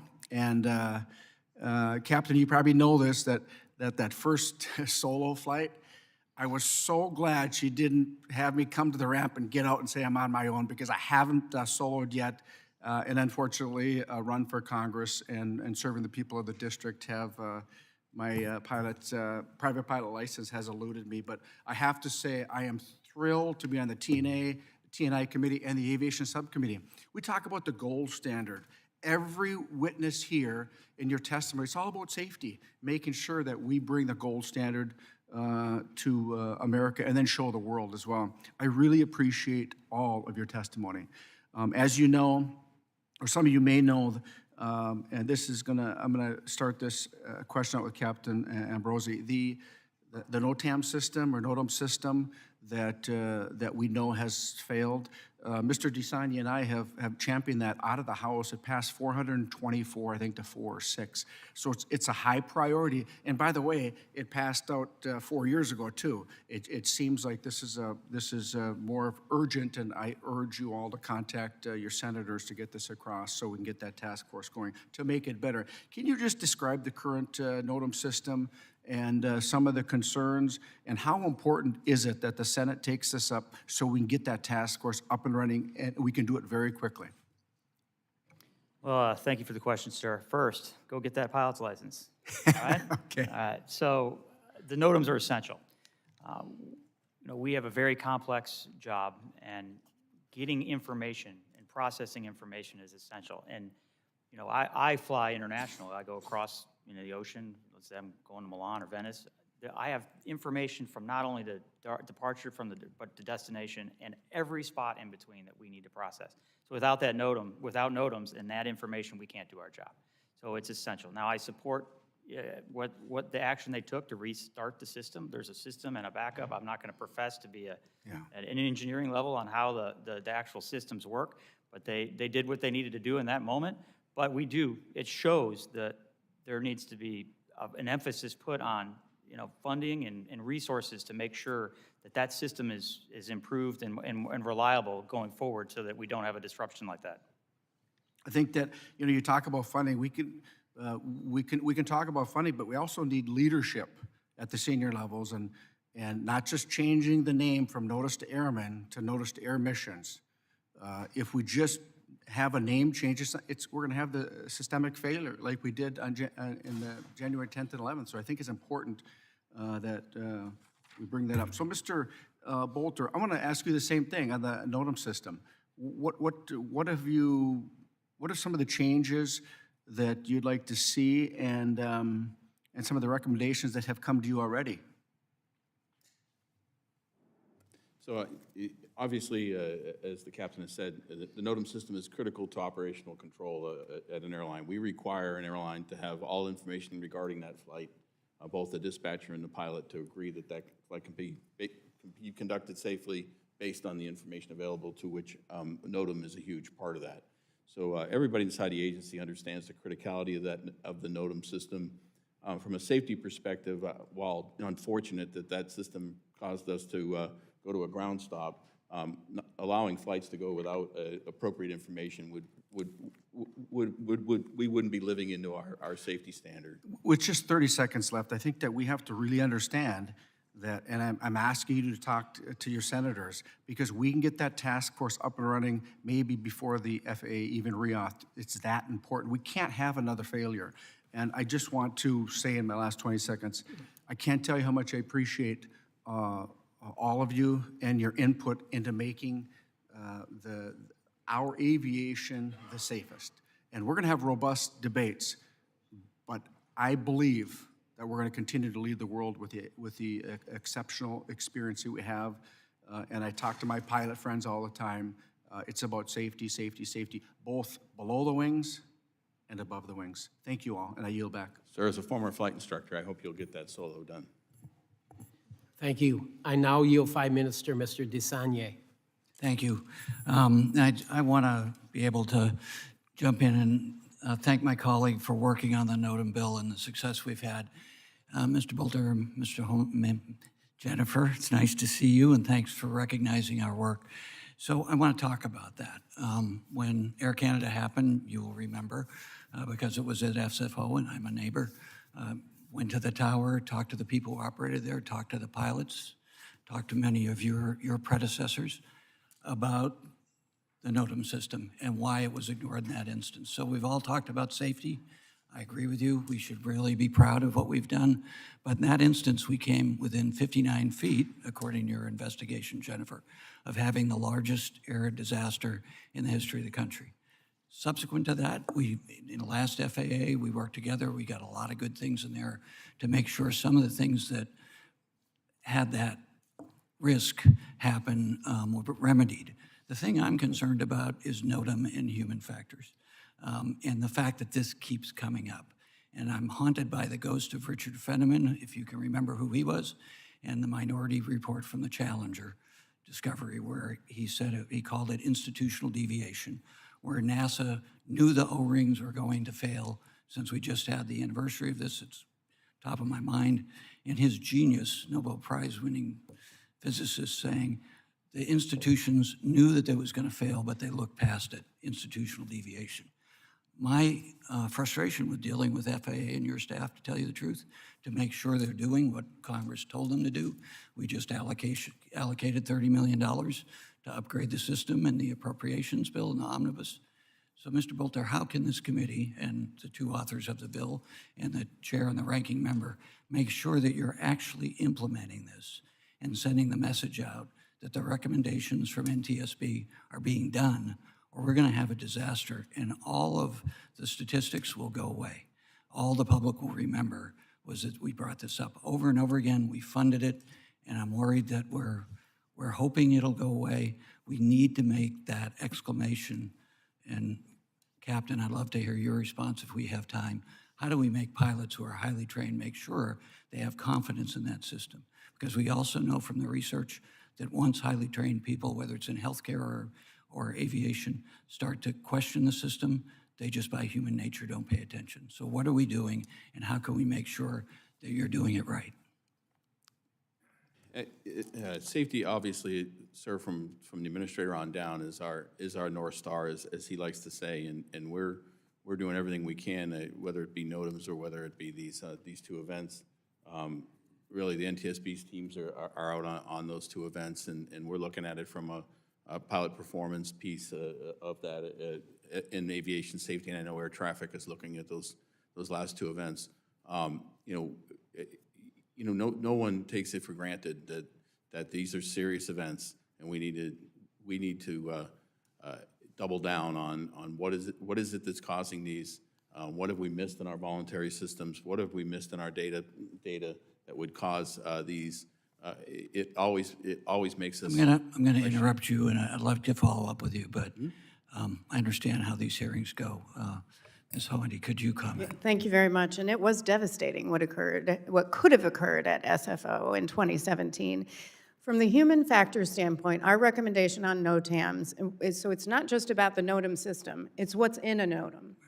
And right now, if for that specific flight, you had the runway closure, which was at the bottom of 3 pages of information.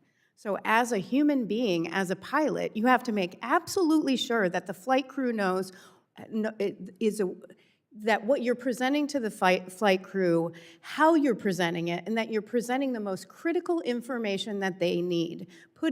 There's bird activity on the top. Show me an airport where there's not bird activity. And then putting the runway closure at the bottom doesn't make any sense. They need to know what's most appropriate, what's most critical for their flight so they get there safely. Captain, you have anything to, just briefly? Well said.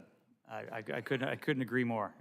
It's not just the information, it's about how the information is laid out. But we're professionals, we look through the data. Not having the data is the biggest problem, so we're not going to operate without it. But I couldn't agree more. Thank you. Well, I want to follow up with all of you, and with all due respect, Mr. Bolter, we all believe in safety, but there's an urgency to this, and I am personally frustrated with your organization through multiple administrations in your lack of responsiveness to me. So I'd love to follow up with you with specifics with all of you. Thank you. I yield back. I now yield 5 minutes to Mr. Edwards. Mr. Edwards, 5 minutes. Thank you, Mr. Chair. To all of you, thanks for being here this afternoon. I appreciate the opportunity to work with you from this position. I'm one of the newest members of this committee. I'm really eager to get to know and work with you to provide an incredible service, a much-needed service to all Americans. My first question is to Mr. Bolter. Our regional airport, the Asheville Regional Airport, broke ground recently to rebuild a control tower that's 61 years old. We were all celebrating this and thought that it was a lot of money at $55 million for that particular project. And then I had a chance to hear from another major airport in North Carolina, the Charlotte Douglas Airport.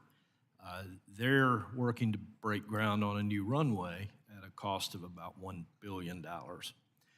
And that airport is about the 6th largest, I understand, in the U.S., or at least we're going to claim that for today. But it occurs to me in looking at this regional airport, 61 years old, probably the oldest in the country, and then I compare that to this huge airport that needs to improve capacity and safety, and look at the price tag on that. That we need a way, I need to understand a way that we prioritize. As much as we'd like to go out and pay for every project, we need a way to prioritize these projects. How are we going to go about doing that together? Do you put together a list and we arm wrestle over it? What does that look like for a new member here? So air traffic control towers for the most part are, air traffic control towers are prioritized by air traffic, and they have a whole set of criteria. We could certainly get the air traffic folks that do that in here to talk to you, sir. And then airports would be the runways piece, right? So they're kind of, air traffic equipment is the towers and airports. I know airports obviously has a whole prioritization system built into theirs, and I from my days in air traffic, they have a pretty robust system on facility condition. Obviously, 61 years, it's probably time. So, you know, obviously, we could get them in to kind of tell you how they prioritize air traffic systems and how they prioritize airports. Both of those organizations be happy to do that. And thank you. So am I to assume now that there's a list of all of these needs in America in some prioritized order that we will be able to look at as a committee when we're looking at which ones come first, which ones could reasonably wait till somewhere down the road? Yeah, I believe air traffic has that information for facilities, and I'm not familiar with the airport's version of that, but. Thank you. My, looks like will be my last question is for Captain Ambrosi. Also, looking at my district in NC11, we've got 2 pilot schools in the entire district. They're only about 20 minutes from one another, and yet we've got some very rural parts of the district that don't have reasonable access to pilot schools. And with what I believe the shortage of air pilots that we're looking at, nearing 80,000, and considering that rural parts of my district might very well have some up-and-coming pilots, what can we do, what are we doing to offer more opportunities for folks that maybe would want a career in aviation? Well, thank you for the question. As I've said, we're encouraging Congress to take action to extend federal loans to people of a very diverse background and beyond those that just can afford it. It's very expensive to get into this profession, and there needs to be an ability for folks that don't have the money or have the ability to go to the military to be able to do that. So absolutely, we support legislation to diversify and offer federal funding. Thank you, Mr. Chair. I yield. Thank you. I now yield 5 minutes to Mr. Carvajal. Thank you, Mr. Chair. Mr. Bunce, I know the development of better products and new technology plays an important role in reducing the aviation industry's impact on the environment. Will the steps you outlined in your testimony to improve the regulatory and certification process help with progress in this area? Absolutely, sir. What we're doing on sustainability is truly impressive. And, you know, we are an aviation nation. We lead the world. Just noticed the other day on the mall, I was thinking, you know, what other industry or what other transportation sector has not only 1 but 2 Smithsonian museums? You know, we are the world leaders. So on the sustainability front, we're doing incredible research on augmented thrust through using electric power generation in larger and larger aircraft. We're looking at hydrogen power.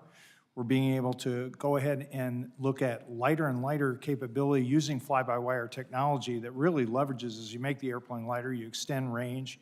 And so fuel efficiency really matters to us to be able to meet our sustainability goals. So again, it's a very exciting time. And if we can get the certification process to be more agile, to be able to be responsive by implementing some of these recommendations, I think we can make some great strides. Thank you. Captain Ambrosi, looking through your testimony, I see that you have highlighted the changes to pilot training and qualifications, and that you also flew for regional airlines before becoming a captain at Delta.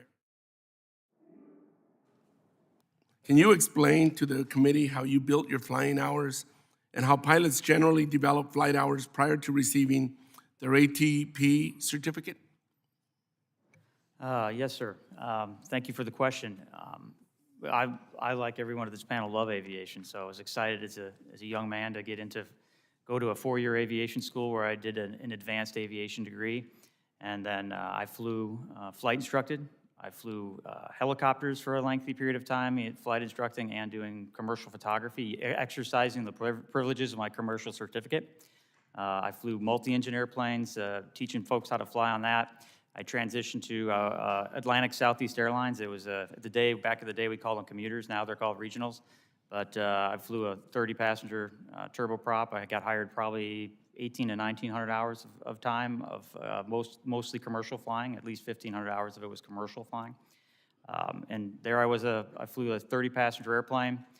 for a few years, upgraded to captain at the regional airline where as I've mentioned previously, I flew with first officers that have been hired with 250 to 500 hour range. This was, pre-2010 bill, and it was at times it was on the job training. So it shouldn't be that way, but it's no fault of their own. We're in a more complex system now. Some would think that automation should make things easier, and as an operator, I can tell you that sometimes it doesn't. In the more complex airspace, as we welcome more users in, it's essential that we make sure that our pilots have the training experience to safely carry our passengers. I can assure you all the young boys and girls watching this hearing are saying, I want to be like him when I grow up. All those aircraft you've flown. Administrator Bolter, we are in an exciting era in aviation with new advancements in technology like the advanced air mobility, sustainable aviation fuel, and commercial space travel. We are poised to transform air travel. My district is home to Vandenberg Space Force Base, which also serves as a spaceport. I understand the FAA and the Air Force signed a commercial space agreement in June 2021 aimed at protecting safety and better coordination. What resources does the FAA have to continue to promote commercial space infrastructure, and how are you continuing to prioritize safety? Thank you, sir. I could have somebody from commercial space answer your question for you. It's commercial space, a little out of my lane, but I'm happy to have them talk to you about how they can do that. Calvin would be happy to do that, sir. Thank you very much, Mr. Chair. I yield back. Thank you, sir. I yield 5 minutes to Mr. Yakum. 5 minutes. Thank you, Mr. Chairman, and thank you to all the witnesses for taking time to inform us on this important topic. I think this hearing is the best way to kick off our work on the FAA reauthorization because we must always keep safety at the forefront of everything we do in aviation. We must look at every aspect of this policy through the lens of safety in order to ensure that what we do maintains the sterling reputation that we know to be American aviation. Our goal, 100% of the time, 1,000 times out of 1,000, is to get passengers, pilots, and flight attendants from point A to point B safe and sound. And the same goes for everyone on the ground too, from mechanics to baggage handlers to air traffic controllers and gate agents. And in the unlikely event that something goes wrong, we must have expert investigators who are ready to get to the bottom of whatever issue transpired and make recommendations to prevent future incidents. With that, I want to turn to an issue that I've heard from a number of my constituents about in my short time in Congress. Our community, South Bend, Indiana, recently lost a feeder flight that connects families and businesses from South Bend and the surrounding area to the rest of the globe. What I'm trying to figure out is how we bring these types of feeder flights back to secondary and tertiary markets. I know that there are probably a lot of things that contribute to this issue, but I want to focus today is on the aviation workforce. So as I survey this witness panel, I see a depth of knowledge, but also a wide range of different facets within the aviation industry that are represented. So my question is this: how do we attract more people into the aviation industry? Are there barriers from someone starting a career in aviation? And how do we increase the pool of people wanting to become pilots or mechanics and join other aspects of the aviation ecosystem? And I'll start with Mr. Bunce. Sir, as Mr. Bullen pointed out, in the last reauthorization, we really looked at youth in aviation and also women in aviation, because quite frankly, we've all already talked about diversity, but the majority of our workforce is male dominated. So we're missing a great percentage of the population. So our outreach, and all of us have programs on board, whether you're in government or in industry, that tries to reach out to youth and tell them, be part of this incredible industry that we have out there. But there are things that we learned through that study that we hope we can expand upon in future reauthorizations, to be able to say, how we appeal to a young lady is different than how we appeal to a young man. And we're talking down in middle school. And if we talk about what you could do for the environment, we emphasize a sustainability theme, or what you can do in disaster response, that has a different appeal and to a young woman than it does to a man. So we've got to be able to adapt. We've also got to be able to look at demographics out there and say, okay, there are certain people that, and certain groups in our country that have a propensity toward mechanical skills. We talk a lot about the need for pilots, but I can tell you that we have an acute need for mechanics and line people and people who work in our factories. So we've got to talk about this industry and the opportunities, the great pay that's in it, but also an ability that if you get into it, we will help you further your education. You work for a company, our company will have programs to be able to let you, if you want to go to a college or get a master's and develop those skills further, we'll help you. All right, thank you. Ms. Hamady, same question. Yeah, thank you very much. 29% of those women who are passionate about aviation became passionate before they were 10 years old. So we have to offer kids opportunities to really develop that passion for aviation. You could do that through air shows and education and partnerships. But I do want to highlight the Women in Aviation Advisory Board that Pete mentioned, which was required, which was tasked in the last authorization bill, and I hope will continue its work. And they put out a Breaking Barriers for Women in Aviation report, which has a number of recommendations, 11 for Congress, 15 for FAA, including nursing accommodations, which exist in each of these buildings, and 14 for industry. We have an opportunity to encourage women in the workforce, but the greatest barriers are discrimination, lack of career opportunities, lack of flexibility, meaning work-life balance, and sexual harassment. And I'm going to talk about that for 1 second.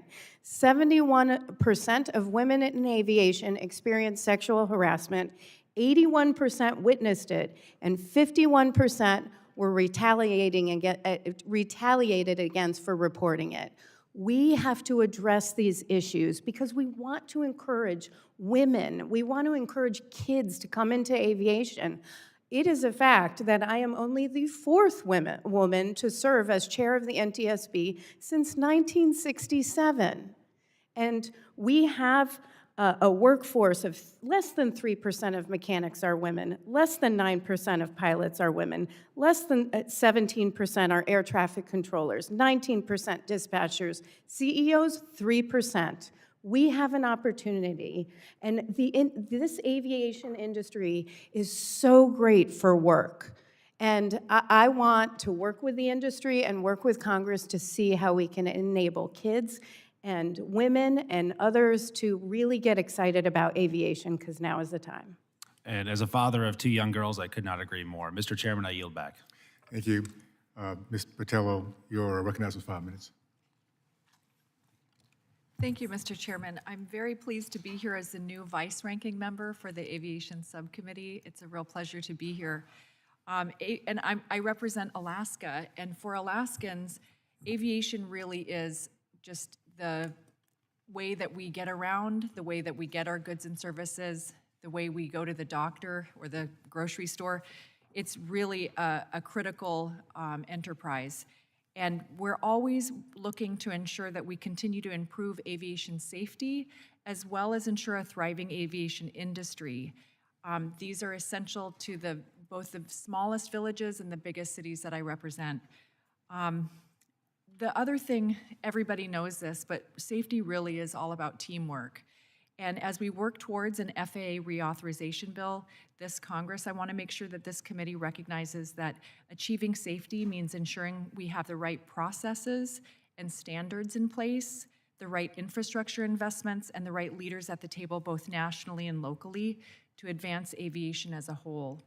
And I'll focus my question today on aviation safety efforts in the state of Alaska, also recognizing that the importance of aviation safety standards really is nationwide. There isn't anywhere really, even in the world, where this isn't critical. And I want to see that the FAA continue to be the gold standard safety regulator for the aviation industry. So my question, my first question is for Mr. Bolter. In 2021, the FAA, in consultation with Alaska aviation community stakeholders, developed 11 recommendations to address Alaska's unique safety hazards through its Alaska Aviation Safety Initiative, FASI. And I was wondering what progress has FAA made in implementing these recommendations, and more specifically, can you provide an update on the various weather observing system updates and installations that are needed, and what the FAA is doing to make these updates in a timely manner? Happy to do that. Having flown a little bit in Alaska and having responsibility at one point in my career for all the navigational aids in Alaska, it's a challenging environment. And we have in the agencies completed about half of those 11. In the Aviation Safety Organization, we're really working on 2, which is authorization for some of those weather observing systems so that commercial and other operators can use those weather reporting systems and in their commercial operations, and synchronizing really some of the things we allow in the lower 48 on GPS routes and other GPS type procedures in Alaska. So the Aviation Safety Organization are working on those 2 diligently. Our air traffic organization is really about the weather equipment. And we could certainly get an update for you from them. And I would love to extend an invitation for your office to coming and to my office and briefing myself and my staff in more detail. Absolutely. Thank you. I yield back my time, Mr. Chairman. Thank you. Thank you. Mr. Kane, you're recognized for 5 minutes. Thank you, Mr. Chairman. First of all, I would thank all of our witnesses being here today. As we draft a new authorization, there are several major areas that this committee must look towards. Technical advances in aviation since the last reauthorization, passenger, pilot, worker safety, workforce training programs, general aviation, manufacturing, drone policy, information sharing to increase efficiency. And it's important that this committee do that with your insights and advice on a long-term basis, and it needs to be bipartisan like the previous ones were. If we're looking at the FAA, and Mr. Bolter, how can you lay out, when would you lay out a regulatory framework to enable AAM? You know, what do you view this industry looking like, and how soon? And how is the FAA going to help facilitate that? So we look at operations, we look at the leading applicants being certified, the devices or the aircraft being certified end of 2024. That is the current schedule. That schedule is made by the applicant. We believe that we have committed to the fourth quarter of 2024 having the operational rules in place and the operational infrastructure. So operational infrastructure is not just a set of rules, it's training to our inspectors, it's ability to add those on to commercial certificates, that environment. And then, what we've learned from the industry, and we've had a fair amount of listening sessions with them, and we've been working with each of the applicants that are kind of in the lead here of what their expectation to do, as we expect VFR operations in 2025 in some major cities around America on a limited basis, moving, in scale, moving along in scale. As that grows, we're working with our air traffic colleagues so they can understand what that looks like, at least at first, and then what kind of systems are we going to need long term. When would you know of a slippage of that timeline? We will know. We have a series of goalposts, if you will, and I understand that. I'm asking you, we when would know, would you understand there's slippage in that timeline? I do know that we've got it. We've met our first 3 goals, and it is on time currently.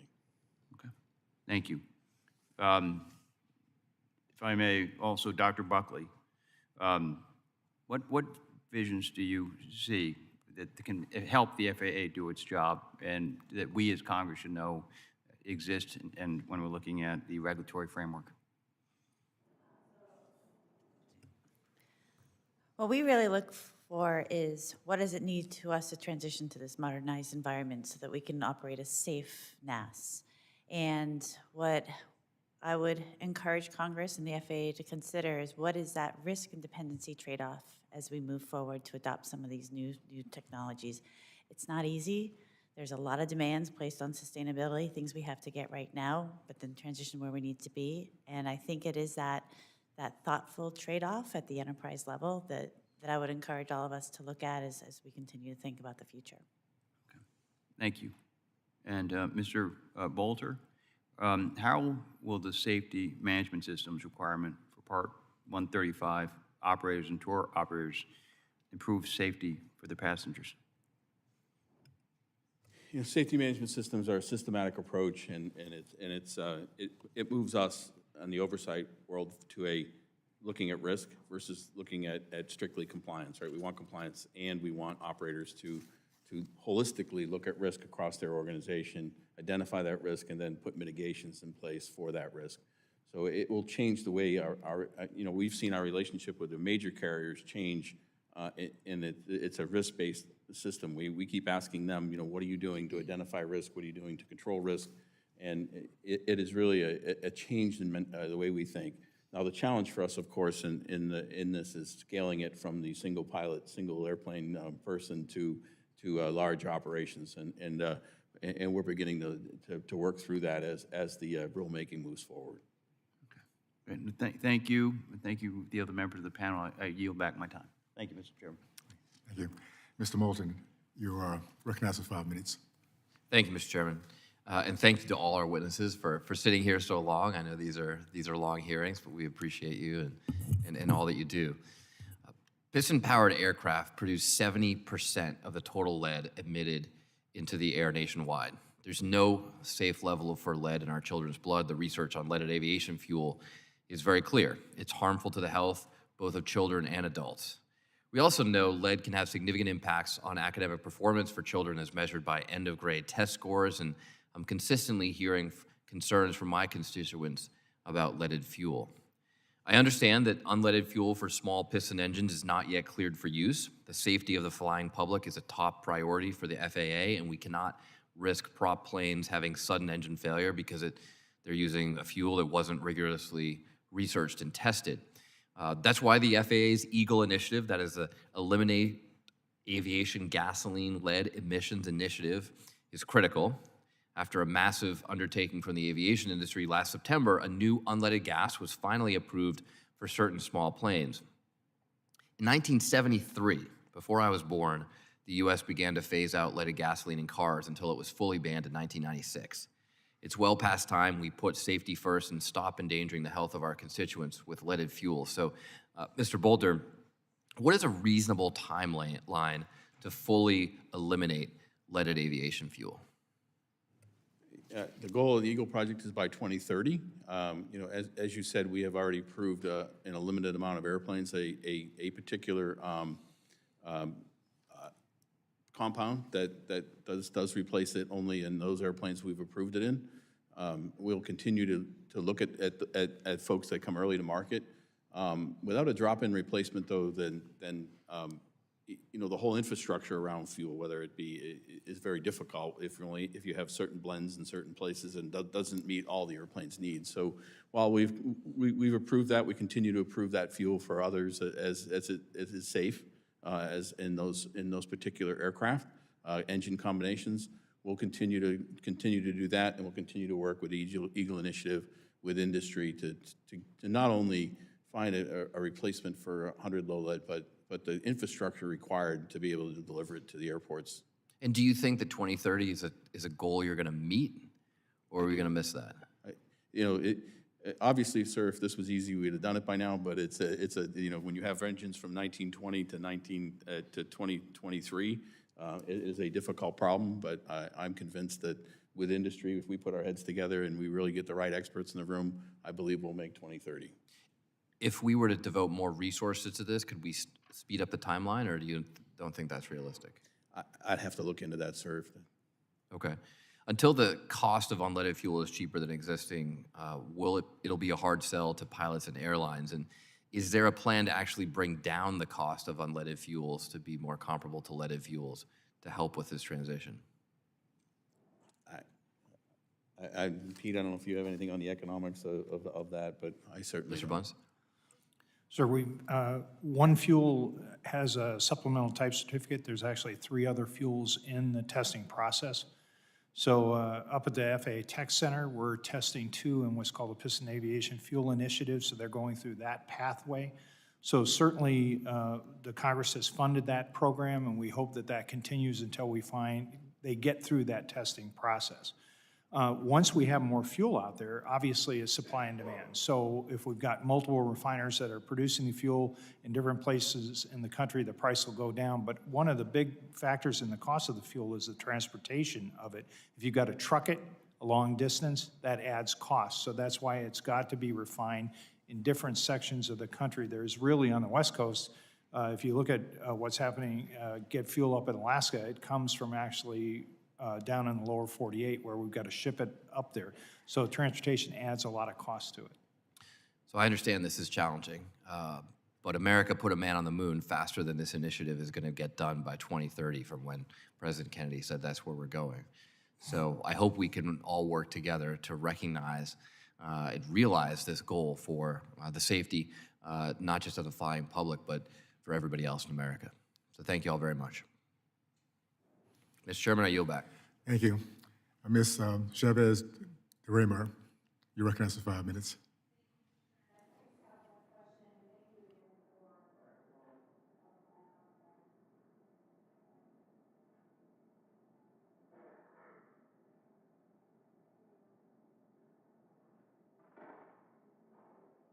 There you go. Thank you for being here toward the end of the day. I just have one question for Mr. Bullen. In regards to the view of the National Business Aviation Association, what is the view of the NBA's view of FAA's safety management system in regard to the proposed rulemaking? Well, thank you very much. As I indicated earlier, SMS is a powerful tool, and I think we all recognize the benefits that it has, and we want it to be something that works at scale for everyone. I think what we see with the new SMS rule, and it just came out recently, they've extended the comment period for 90 days, and we're going through it very carefully to make sure it actually is a tool that can be useful and not an impediment. So we are right now looking at the SMS tools that we have used, including ISBEO, something that was developed by the business aviation community, looking at the scalability, and we look to provide robust comments to that. We're in an education phase, and we know that it is imperative that we get an SMS tool, but that it is done at the right scale. And so that's really what we're focusing on. Well, I appreciate that. As I was reading kind of through the testimony, Mr. Ambrosi, I think, referenced it, and to scale is difficult sometimes with the collaboration of 121 airlines, and when you're trying to factor in, labor, organization, regulation, manufacturing, I can see that it takes time, and so I appreciate that comment on the rulemaking, and I just wanted to ask that question and how you all were feeling in referencing those rules. So thank you for that answer. I don't know if you have any additional details on that, but if not, I thank you for your answer, and with that, I yield back. Thank you. Mr. Ezell, you're recognized for 5 minutes. Thank you, Mr. Chairman, and thank you for the opportunity to talk about the important work done by this committee to reauthorize the FAA. These programs and priorities are critical to continue America's leadership of safety and innovation in the aviation industry, especially as China and our adversaries work to expand their presence. Mr. Bolter, the United States aerospace industry is a key driver of economic growth. How does the FAA utilize the commercial sector to advance capabilities that have the potential to make aviation safer and more efficient? Sir, we couldn't do this without, a lot of the people that sit at this table and our commercial aviation safety team, where we have labor, we have everyone at the table, and we have open and frank dialogue. We look at data. MITRE is our trusted third party in that. It is critical to our future that we do a couple things. One is that we continue to look for data sources throughout, and we work together. And we also build tools that can get more predictive. Our goal in the agency is not just finding what the issue was after the accident, but could we find these issues in a predictive way? And I believe we're starting to shift to that in our CAS team. I know that team working together is going to do great things about moving to a more predictive environment. Thank you. Things are always evolving. As technology continues developing and American companies innovate, the methods and materials used to manufacture civil aviation products can change. Can you speak about the importance of ensuring the regulatory environment keeps pace with the advancements in technologies? And how does this make aviation safer? Whether it be, you know, the advanced materials or advanced technology, avionics technology, as you know, has come on just made huge leaps. It's always a challenge for us to keep refreshing our workforce, but that's why I look confidently towards the new hires that we have hired, because they have different skill sets. While they may need experience in our aircraft certification business, they come with a great set of skills that we can move forward. But I also think some partnerships with industry to learn more about these advanced materials, so that we can and use some aviation rulemaking committees to look at how do we certify some of these advanced technologies. Thank you. Mr. Bunce, can you expand on that a little bit? And what do you think we need to prioritize to ensure the FAA can certify products in a timely manner? Training, sir, it's all about training, and exactly what Mr. Bolter said. And I know there's a willingness to be able to work with us, but we've got to think in a way that, looking at the new technologies, whether we're talking composites, whether we're talking fly-by-wire, whether we're talking about electric propulsion, that it is a team effort. And we have people that float back and forth between industry and the FAA, and that's very positive and that's very healthy. But if we're able to train together, then we all have the latest and greatest. The other thing that also, as we have new technology moving forwards, is standards becomes very important. If we just stick with rulemaking, as we all know, it just locks us in, and we can't keep refreshed with the latest in technology. And I know Mr. Bolter is very committed to be able to use standards more and more, where we get all the experts from the planet together, and we do it on a periodic basis to refresh. Thank you very much. And, you know, I'd just like to say how much I appreciate all of you being here today and being the last guy here. Hopefully we'll wind up here pretty quick. So, Mr. Chairman, I yield back. Thank you. Mr. Williams, you're recognized for 5 minutes. Thank you, Mr. Chairman. Again, I also would iterate that I admire your endurance and patience. So I come out of the nuclear Navy, and if there's any community that's more obsessed with safety, track record, procedures, follow-up, analysis, some of the most feared words I've ever heard is, "I'm from naval reactors and I'm here to help."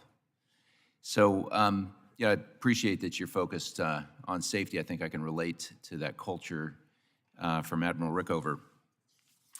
Mr. Bolter, I'm concerned about this unusually close call on January 13th at JFK International Airport in my state in New York. 2 aircraft came within seconds of colliding on the surface of the airfield as they were transiting and moving. 1 aircraft missed the correct taxiway and began crossing an active runway, just as another aircraft loaded with passengers and crew is on its takeoff roll. We're fortunate that multiple layers of safety systems, back to the culture of safety, alerted, and one of our fantastic air traffic controllers made an emergency call to the aircraft to abort a high-speed takeoff. The fact that we're talking about a close call and not a disaster demonstrates the success that you've had and validates the systems that you've had. I'm proud that a company in my district has a long history of providing that kind of surface safety for the FAA, and they make surveillance systems that contributed to the controllers' awareness, situational awareness, and able to predict and interdict before an accident occurred. But my question, just very straightforward, are you confident, sir, that the FAA has the funding and the means to maintain the same level of safety that saved the lives at JFK, where the margin of safety was just a few seconds? Sir, certainly the President's budget supports the Aviation Safety Organization. I can't speak to all the air traffic pieces of that, where that system you talk about is an air traffic system. But, multiple levels of safety are always what we're looking for as an organization, and what we ask of air carriers and other operators in the system. But yes, we certainly could get you some more information on those, on the funding of those systems. But the Aviation Safety and Oversight Organization, we we support what the President's asked for in the President's budget. Okay, it was the ASDEX system, please. Thank you very much. We're leading that investigation and also the one in Austin, and it was the ASDE system. It was the Airport Surface Detection Equipment System that notified the air traffic controller that there was an impending collision. That only exists at 35 airports across the United States. It does not exist in Austin. And so we're going to take a look at that as part of our investigation, but certainly that's something that we need to look at. Well, my daughter lives in Austin, so I have a vested interest That's right. in that safety. With the time I have remaining, I had the privilege of briefing the NASA ATMX team for next generation air traffic management. They were looking at next generation technologies. In my case, my expertise in distributed computing or edge computing. The culture of safety is almost antithetical to innovation. And I know that from the nuclear Navy, and most of which is classified, but very, very difficult for that organization to adopt new technologies, but they have managed to do that, and I think successfully over the last 30 years.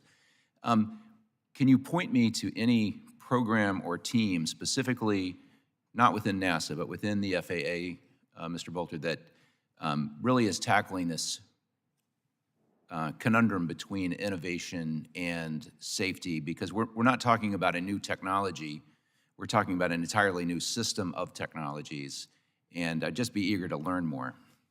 Yeah, our next generation air traffic system organization is looking at, what does the future look like? What does the data-centric national airspace system look like? We could certainly have them brief you on what they're doing, sir. All right, thank you. We'll follow up. Thank you. I yield back, sir. Thank you. Mr. Van Orden, you're recognized for 5 minutes. Thank you, Mr. Chairman.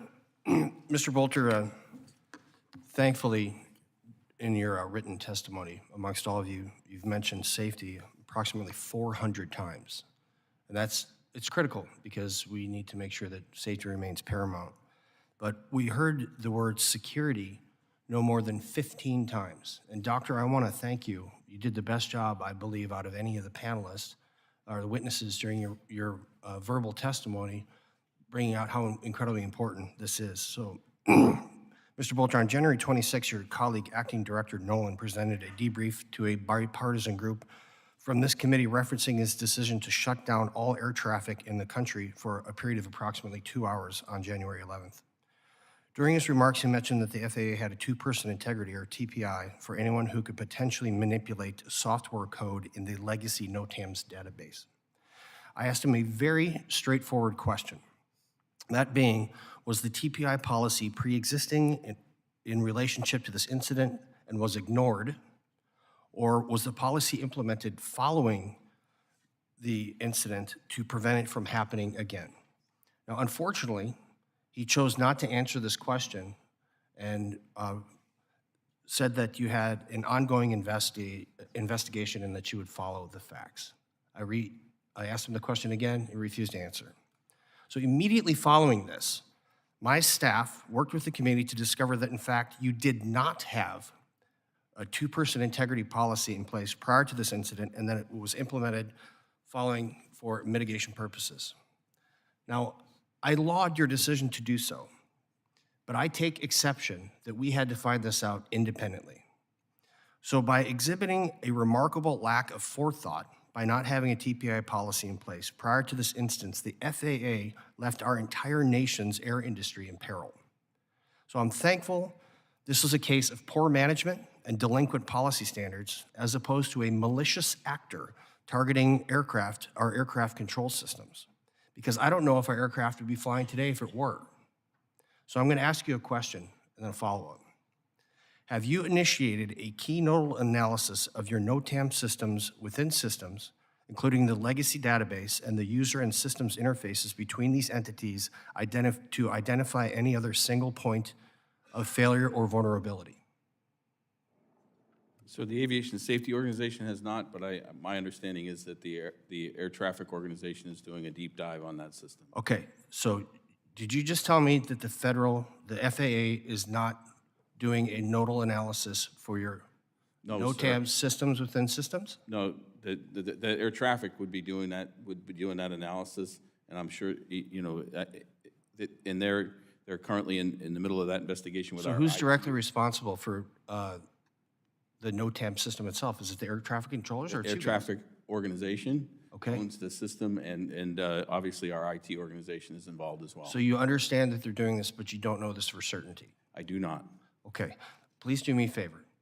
Will you give them a call after you get out of this meeting? Because if there are more vulnerabilities and you have not taken the time to do a key nodal analysis for all of them, the potentiality of the destruction of our system for maintaining aircraft in this country is a real thing, especially if there's a malicious actor.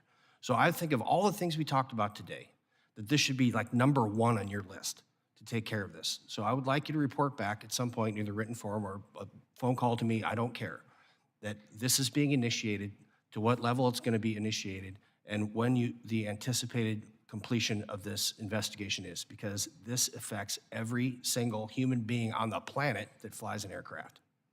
Sir, we will do that. Thank you. That's all I have. Mr. Chairman, I yield back. Thank you. The chair's been notified that there's a series of votes occurring on the floor, House floor. The committee will stand in recess subject to the call of the chair.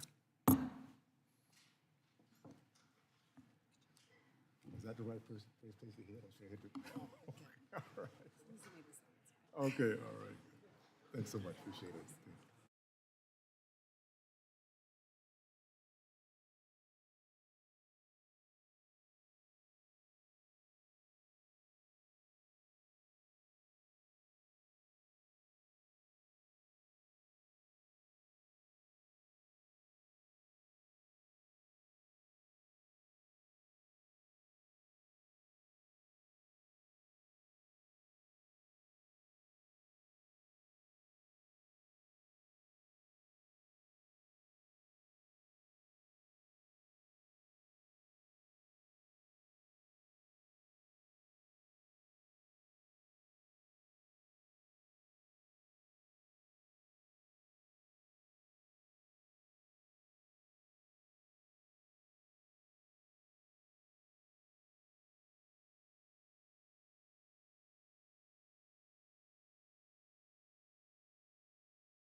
We'd like to try to get started if witnesses would find their way back to the table. Thank you.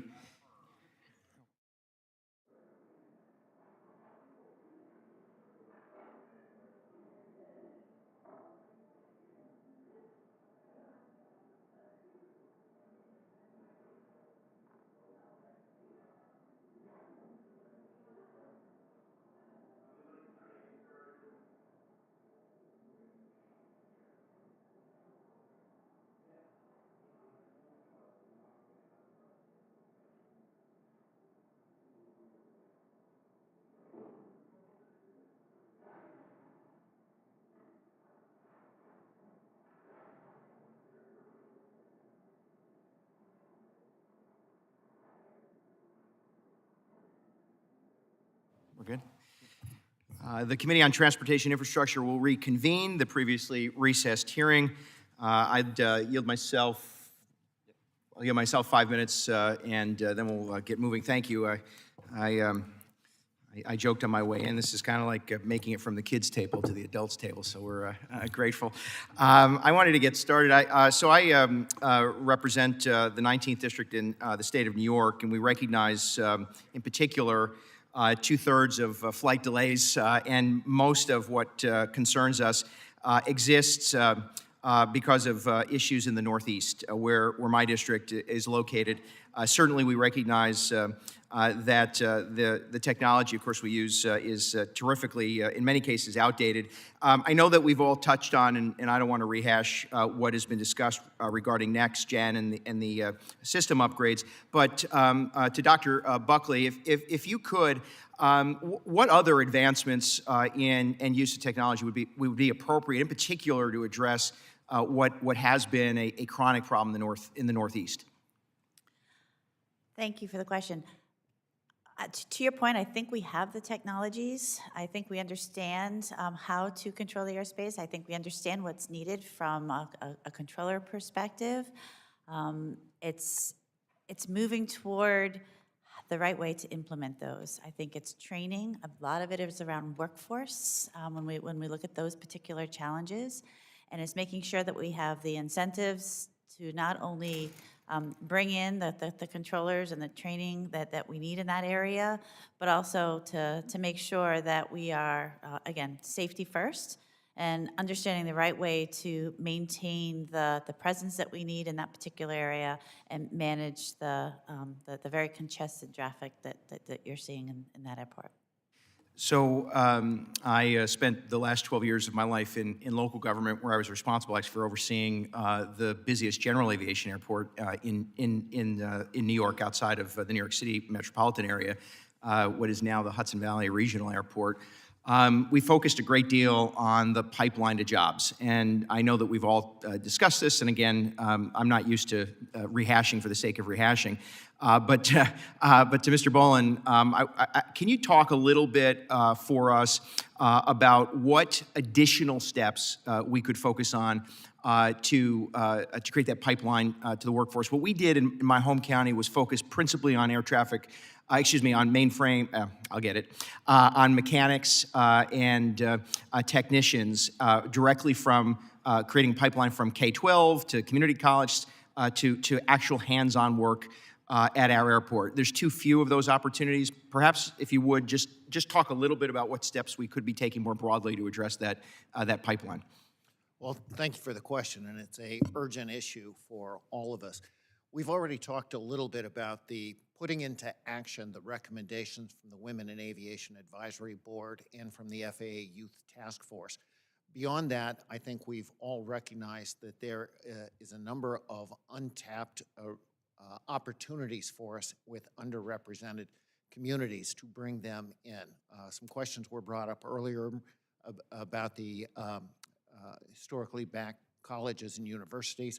I think there are a lot of programs as well where we're going at a local level to try to address it. In New York, for example, we are partnering with the Red Tail Flight Academy to work with young people with the spirit of the Tuskegee Airmen to try to bring them into our community and provide scholarships to work them through that. Tomorrow I'm going to be in Miami with Flying Classrooms, an effort that is being made specifically to bring technicians in and have them work at Opelika.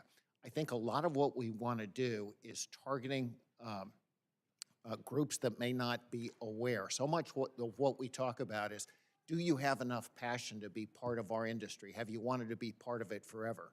A lot of people don't know there are opportunities here, so we've got to get out and make them aware that this is a great industry and that there are pathways to go forward. And then, as others have said, we need to find ways to provide those scholarships and pathways for them to be able to be part of this. Thank you for that. I would say in the 30 seconds I have left, I do feel that we are not adequately tapping those regional airports and their connection to community schools, community colleges, et cetera. And I feel like that is a fertile ground to expand access to the workforce in a safe and I think pretty productive way. Thank you for that. And for questions, I'll yield to Mr. Burchett. Thank you, Mr. Chairman. I appreciate that.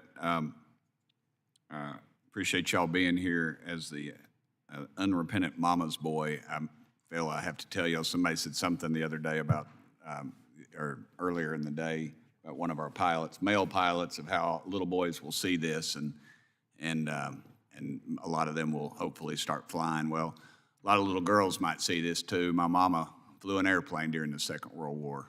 She was a pretty cool lady. I'm very proud of her. Daddy was off fighting the Japanese, and Mama lost her oldest brother, Roy, fighting the Nazis, and she did her part. 17-year-old girl, didn't have electricity till she's a senior in high school, and she flew an airplane. I thought that's pretty cool, so I just want to enter that for the record. Y'all get that one for free, as we say. But Mr. Bunce, I said that name correct. Is that right, Bunce?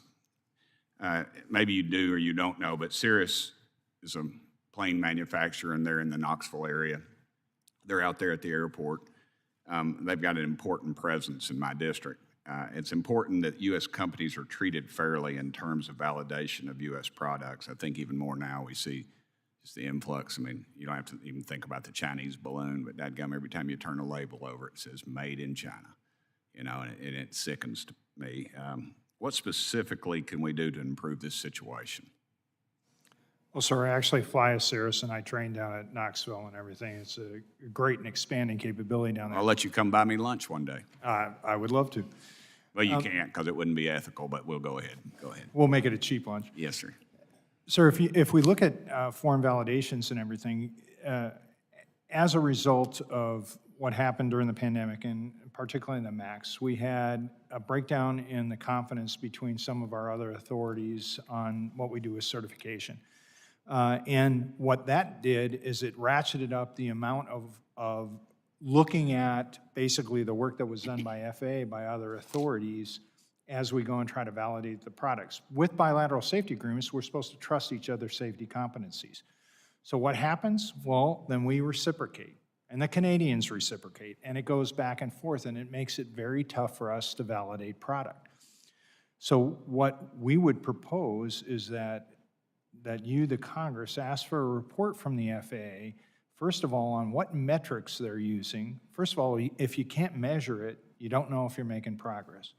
So if you can get a report to say, how are we making progress with validations? Are we working with our foreign authorities? But equally or more importantly is we've got to fully man with full-time employees the International Certification Office. Right now, we get told by the FAA, well, we're fully manned, but they're temporary jobs, and everything is about relationships. We all know that. That's the way we operate and get things done up here. When you go and you have confidence with your counterparts in EASA or ANAC in Brazil or Transport Canada, and we know how each other's systems work, then we can use the bilateral to its max effect, and that's how we'll make progress. Are we making any progress? Very slowly. Very slowly. Is there something that we could be doing right now? Are there laws or rules we need to be passing to ensure that? I think during the reauthorization, if you look for being able to get reports from the FAA using the metrics and timelines, how long it takes to get through the process in both directions, then that would be helpful. I'm always worried when I see a bill up here. I've been doing this political thing most of my life, and there's a lot of studies And they, when I was mayor in Knox County, everybody wanted to do a study, and I paid $5 million for some study, and it ended up on a shelf somewhere. Do we have any assurance that that study will incur some positive results? Well, I know that Mr. Bolter will attest, when you ask for something here in the Congress, the FAA needs to respond to it. And if it's a recurring request, then you can check the progress. And I know your staffs do a great job of being able to go and look at us. They'll confirm with industry that it's My correct. staff's probably watching this right now, and they'll probably hit me up for a raise after you say that, so I'm gonna, Yes, sir. well, all righty, I appreciate it, and I appreciate all y'all, and I just wanted to throw that plug in there for some of our female aviators. That's pretty cool. And there's a cool picture or a statue of Amelia Earhart upstairs, and it is really cool. I've got a picture on my phone of my mama, and it reminds me of that picture very much. Although my mama didn't fly across get lost flying across the Pacific, she did her part for the effort here, and saved our country. So thank you all so much for being here. Thank you, Mr. Chairman. Sorry I went over. Thank you so much. Mr. Collins, you're recognized for 5 minutes. Thank you, Mr. Chairman. Acting Associate Administrator Bolter. The failure of the NOTAM system on January 11th was pretty much a wake-up call. And while we still don't have all the answers about what happened, preliminary reports about a single employee at the FAA causing a massive disruption and potential disaster, it is very alarming. And I'm a small businessman.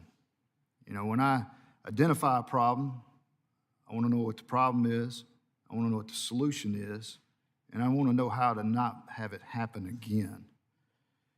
With that being said, I want to figure out how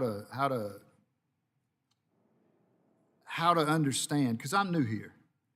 And I guess my first question is, NOTAM is Notice to Air Missions, correct? Is that what it's always been called? It used to be Notice to Airmen. It's been changed to Notice to Air Missions. Now, was it changed for safety reasons? I don't know why it was changed, sir. Sir? I was not involved in the name change, so I don't know why it was changed. You know how much it costs to change it? Or better yet, can you tell me how much time the staff spent writing and implementing this 176-page rule instead of, say, working on IT or protocol improvements, improve safety in the national airspace system? Yeah, that wasn't under my purview. I don't have any idea how much time or effort we spent on that. Okay. Well, let's switch gears for a little bit then. Has the FAA studied or reviewed if there are any outdated regulations or standards on the books creating challenges for aviation workforce recruitment or aircraft innovation, but that are not necessarily improving safety? As far as none that I'm aware of recently, but anytime we do rulemaking, we look at existing. When we open a section, we look for are all these still relevant? Do they still are they still mitigating the risk we thought they would? That they thought they would. So, for instance, we're opening up a big section for powered lift. There'll be other things in there we look at to make sure that they're still relevant. All right, thank you. It just seems to me that with the recent problems that we've seen, and there's been many, things like changing a name that you really don't even know if it was for safety or whether it was for gender purposes reasons or whatever. Your time and money would have been a whole lot better spent on updating that 30-year-old IT system or improving actual safety protocols, because obviously this wasn't even changed for safety. Mr. Chairman, that's all I got. Thank you, and I yield back my time. Thank you. Are there any further questions from any of the members of the chamber who have not been recognized? Before we gavel out, I just want to thank you, not only for your service, for your collaboration. I understand that's the most powerful thing we can do is first of all find out where we want to get going and collaborate and work on that process. And I look forward to working with you to make sure that we have accountability, which obviously that's how we get progress. So thanks for everything you're doing. If seeing none, I conclude our hearings for the day. I'd like to thank each of the witnesses again for your testimony. And I ask unanimous consent that the record of the day's hearing remain open until such time as our witnesses have provided answers to any questions that may have been submitted to them in writing. Without objection, so ordered. Also, ask the unanimous consent that the record remain open for 15 days for an additional comments and information submitted by the members or witnesses to be included in the record for today's hearing. Without objection, so ordered. The committee stands adjourned.